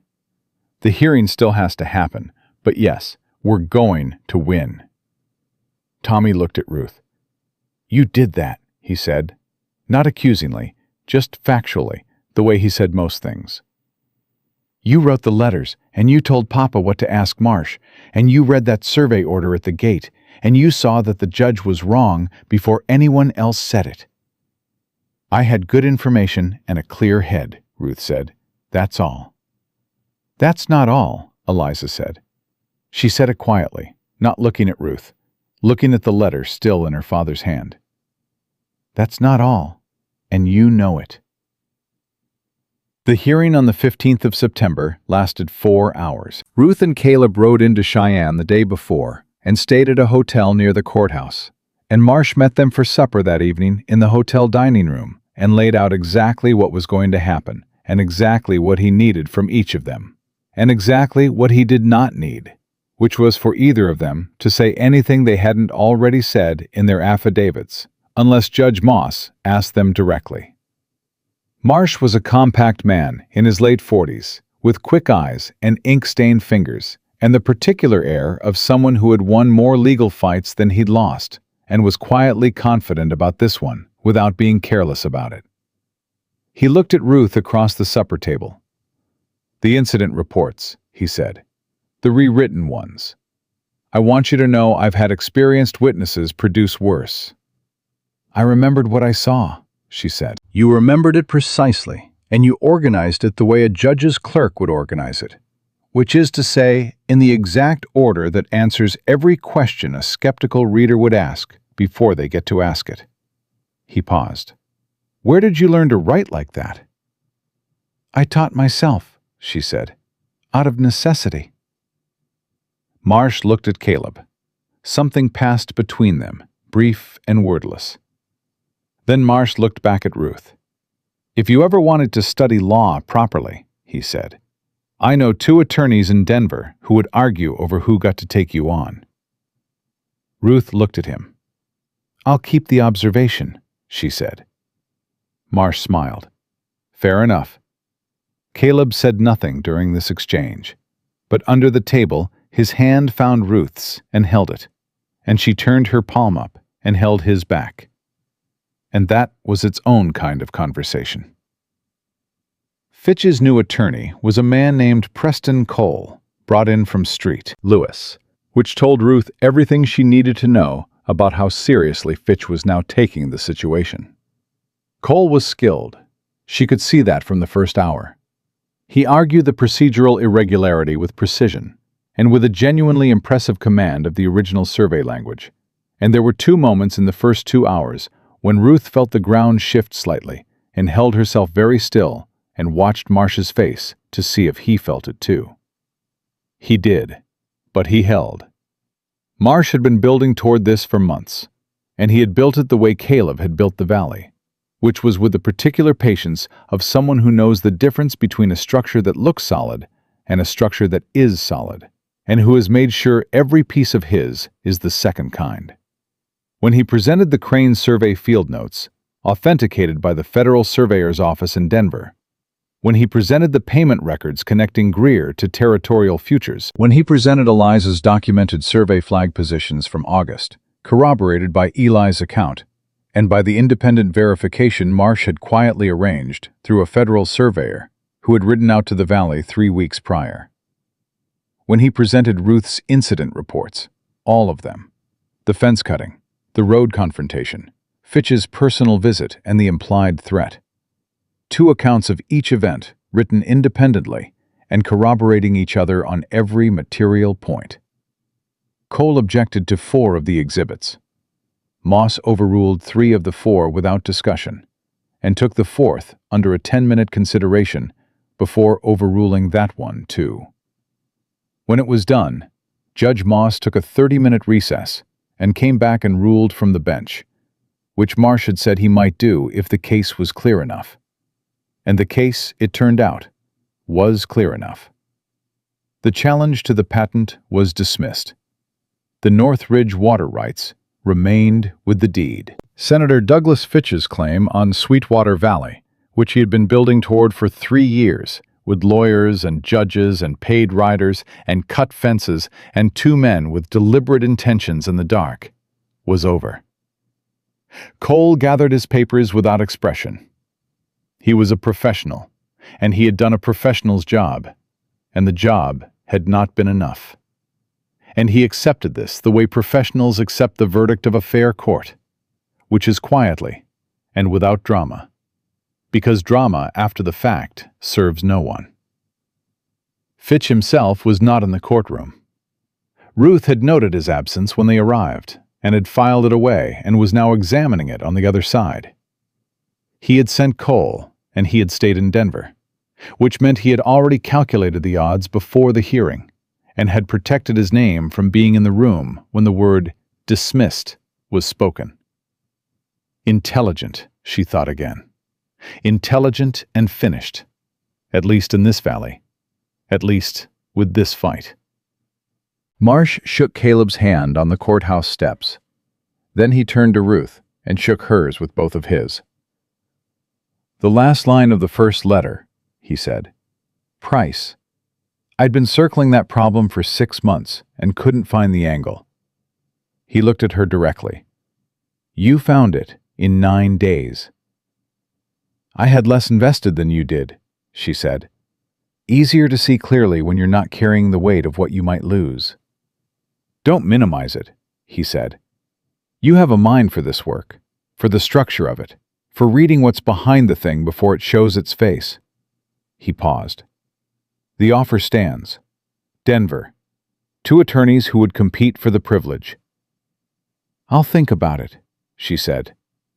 And she meant it. She would. They rode back to the valley the following day, the 2 of them on the same horses they'd ridden down on, the same road, the same mountains. But the road felt different on the return, in the way that roads always feel different when the thing you were riding toward has been resolved, and you are riding home. The word settled on Ruth without her having to reach for it. Home. She turned it over and looked at it, and found that it fit in the way that things fit when they've earned their place. Eliza met them at the creek crossing before they'd even reached the gate. She'd been watching the trail, Ruth understood. Had probably been watching it since late afternoon, when she'd calculated they might arrive. Because Eliza calculated everything. She was on her horse, which meant she'd ridden out to meet them, which was not a small thing for a girl who expressed herself in actions rather than words. She looked at her father's face first, read it, then looked at Ruth. "Well?" she said. "Dismissed," Caleb said. Eliza sat very still for a moment. Then she turned her horse back toward the house, without a word, and rode at a pace that was not quite a gallop, but was adjacent to one. And they heard Tommy's whoop from the yard before they'd crossed the creek, which meant Eliza had told him before she'd even dismounted. Because that was who Eliza was, the one who delivered the information to the people who needed it before she let herself feel it. By the time Ruth and Caleb rode into the yard, Tommy had exhausted his initial explosion of relief and was now vibrating with the contained energy of a 9-year-old who wants very much to do something physical to mark the occasion. Eliza was standing at the fence, with her arms crossed but her jaw unclenched in the way it was only unclenched when she wasn't bracing for anything. And Grace was sitting on the porch steps with Clover in her lap and a stick in her hand, drawing in the patch of dust at her feet the way she sometimes did in the evenings. Ruth dismounted and handed her reins to Eli and walked toward the porch. She stopped when she saw what Grace was drawing. It was the shape of a woman. The same shape Grace always drew, Ruth had been told. The woman without a face. The outline of an absence given form. But this one was different. This one had a face. Simple, the lines of a 5-year-old's hand, just the curve of a chin and the marks of 2 eyes and the suggestion of a mouth. But a face. Unmistakably, deliberately, a face. Ruth stood and looked at it. Grace looked up at her. Her large, careful eyes held Ruth's for a long moment. Then she looked back down at her drawing and added one more line, careful and considered, a line that curved upward at the corners of the mouth, making the face smile. Ruth sat down on the porch step beside her. She didn't speak. She didn't reach for the child. She just sat, the way she had sat in the barn that first evening with a cat named Clover between them, close enough to be present and still enough to be safe. After a moment, Grace leaned sideways until her small shoulder pressed against Ruth's arm. She stayed there. She didn't speak. She didn't look up. She just leaned, the full weight of a 5-year-old's trust offered without ceremony or announcement, and went back to her drawing. Ruth felt that weight and held it and did not move. That evening, Caleb found her on the porch after the children were in bed. He brought 2 cups of coffee and set one beside her without being asked, the same way he always did now, the small domestic fluency of 2 people who have learned each other's habits and stopped requiring instruction. He sat down in the other chair, and they looked at the valley together in the dark, the creek running somewhere below them, the stars enormous and indifferent and brilliant. For a long while, neither of them spoke. It was the silence they had built over 5 months of fighting side by side. The silence that had stopped being empty somewhere around the 3rd week and had been filling up steadily ever since with everything they had done together and everything they had said and everything they had not said but had meant. "Marcia's offer," Caleb said. "I'm thinking about it," she said. "You should," he said. "Not because I'm telling you to. Because you should." He was quiet for a moment. "You have a mind that ought to be used fully, whatever that looks like." She looked at him. That's a strange thing for a man to say to his wife in 1879. "I'm a strange man," he said. "You knew that when you agreed." "I did," she said. I considered it a point in your favor." He turned to look at her then. The evening was full dark now, and the lamplight from the window threw just enough light across the porch that she could see his face, the particular quality of his expression, the one she had been watching arrive for weeks, the one that was no longer almost, and no longer careful, and no longer held at the careful distance of a man who has been hurt and has learned to be cautious with himself. "I want to say something," he said, "and I'm not good at this. You know I'm not good at this." "I know," she said. "Say it anyway." "I married you for practical reasons," he said. "You knew that. I knew that. We both agreed to it with clear eyes, and I don't regret a word of what we agreed to." He paused. "What I didn't agree to, what I didn't plan for and couldn't have, was you. The way you are. The way you think, the way you stood at that gate on September 1st and told Fitch's man where the survey order ended before I'd even finished reading it myself." He stopped. "The way you sat up all night with Grace, when you'd known her for 4 days. The way Eliza looked at you this evening when you rode in. The way Tommy tells you things he doesn't tell me." He stopped again. The creek ran in the dark. Somewhere up on the ridge, an owl called once and went quiet. "I'm not going to tell you I love you," he said, "because I think that word has been used wrong enough times by enough people that it doesn't carry what it ought to anymore. What I'm going to tell you is that I would follow you into a federal courthouse, or a burning barn, or a meeting with Douglas Fitch and his entire operation, and I would count every moment of it as the best use of whatever time I have left." He held her eyes. "And that when I ride in from the fence line now, and I see the light in the kitchen window, and I know you're inside it, something happens in my chest that didn't happen before you came. And I don't have better language than that. But I wanted you to have it." Ruth looked at him for a long moment. She thought about Millhaven, about the kitchen table with Daniel's papers spread out, and the debt that was not going away, and the women across the street who had laughed. She thought about riding north into the mountains with a man she'd known for 2 days, and the particular arithmetic of that decision, which had not been love, and had not been hope, but had been something she could not entirely name at the time. She could name it now. It had been the refusal to stop, the stubborn animal refusal to lie down under the weight of what the world had decided she deserved and accept it as the final word. She had ridden north because she was not finished. She had not known what she was riding toward. She had only known she was not done. What she had found was this valley, these children, this man who had built something real in a hard place and had held on to it with both hands for 3 years and had been honest with her, as honest as he knew how to be, which was more honest than most. "I came here with 2 bags and a paid debt receipt," she said. "I came here because I had no other direction. I told myself it was practical." She paused. "I sat up all night with Grace because she needed someone there.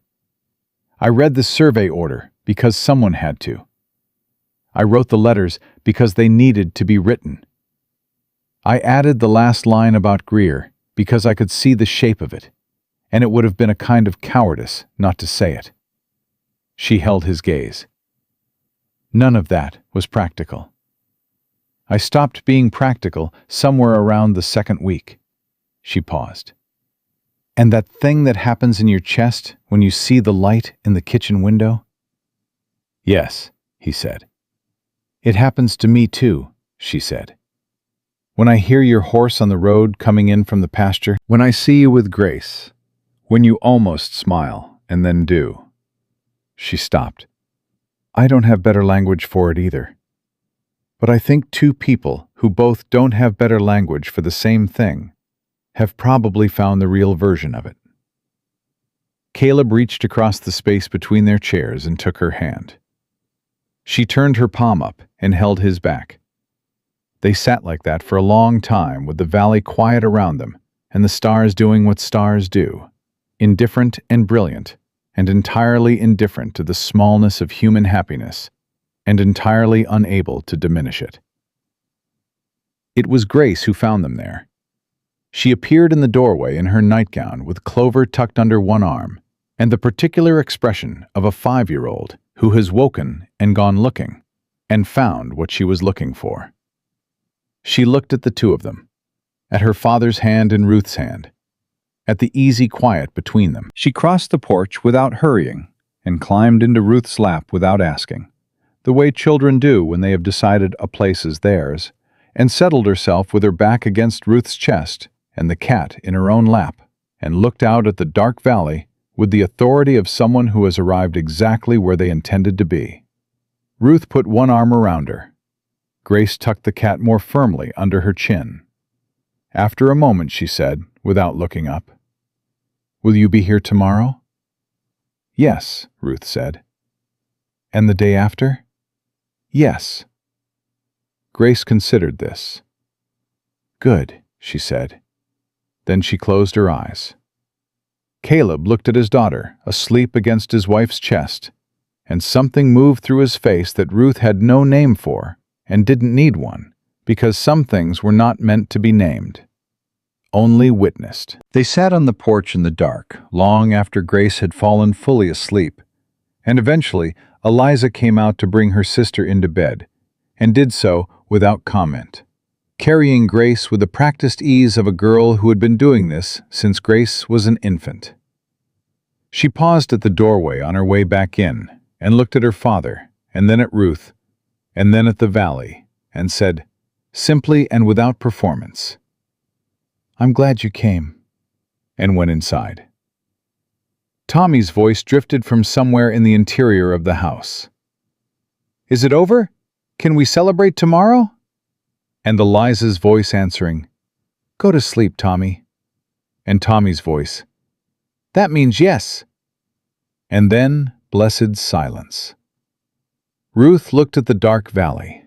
The creek ran. The stars burned.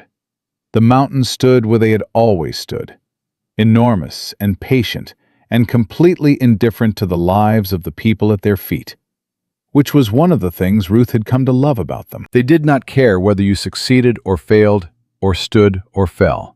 They simply were. And you were here, or you were not. She was here. She had chosen it. She had fought for it. She had stayed for it through the fever nights and the survey riders and the cut fences and the implied threats and the long letters written late at night at a kitchen table that had become, without her fully noticing when, her kitchen table. She had stayed because she was not the kind of woman who left when it got hard, and she had learned by now that this valley was the first place in her life where that quality, the thing that had made her difficult and inconvenient and too much for the world she had come from, was not a burden, but a gift, given exactly where it was needed. Ruth Calloway had ridden into the mountains with nothing but 2 bags, a paid debt receipt, and a marriage certificate signed in a county clerk's office with strangers as witnesses. She had buried her husband's ring in a sheriff's palm and ridden away from a town that had already decided who she was. She had said yes to a man she had known for 2 days because she understood, in the particular clear-eyed way of a woman who has run out of softer options, that the only direction left was forward. What was forward was this: a valley worth every fight it had cost. 3 children worth knowing down to their bones. A man worth standing beside in every room and on every road and in every courthouse in the territory. And a life that was hers, fully and completely hers, built not from what the world had offered her, but from what she had refused to surrender. The stubborn, unbreakable belief that she was worth more than what she had been given, and the courage to keep riding until she found the place that proved it. She had been right. She would spend the rest of her life in that valley, knowing it.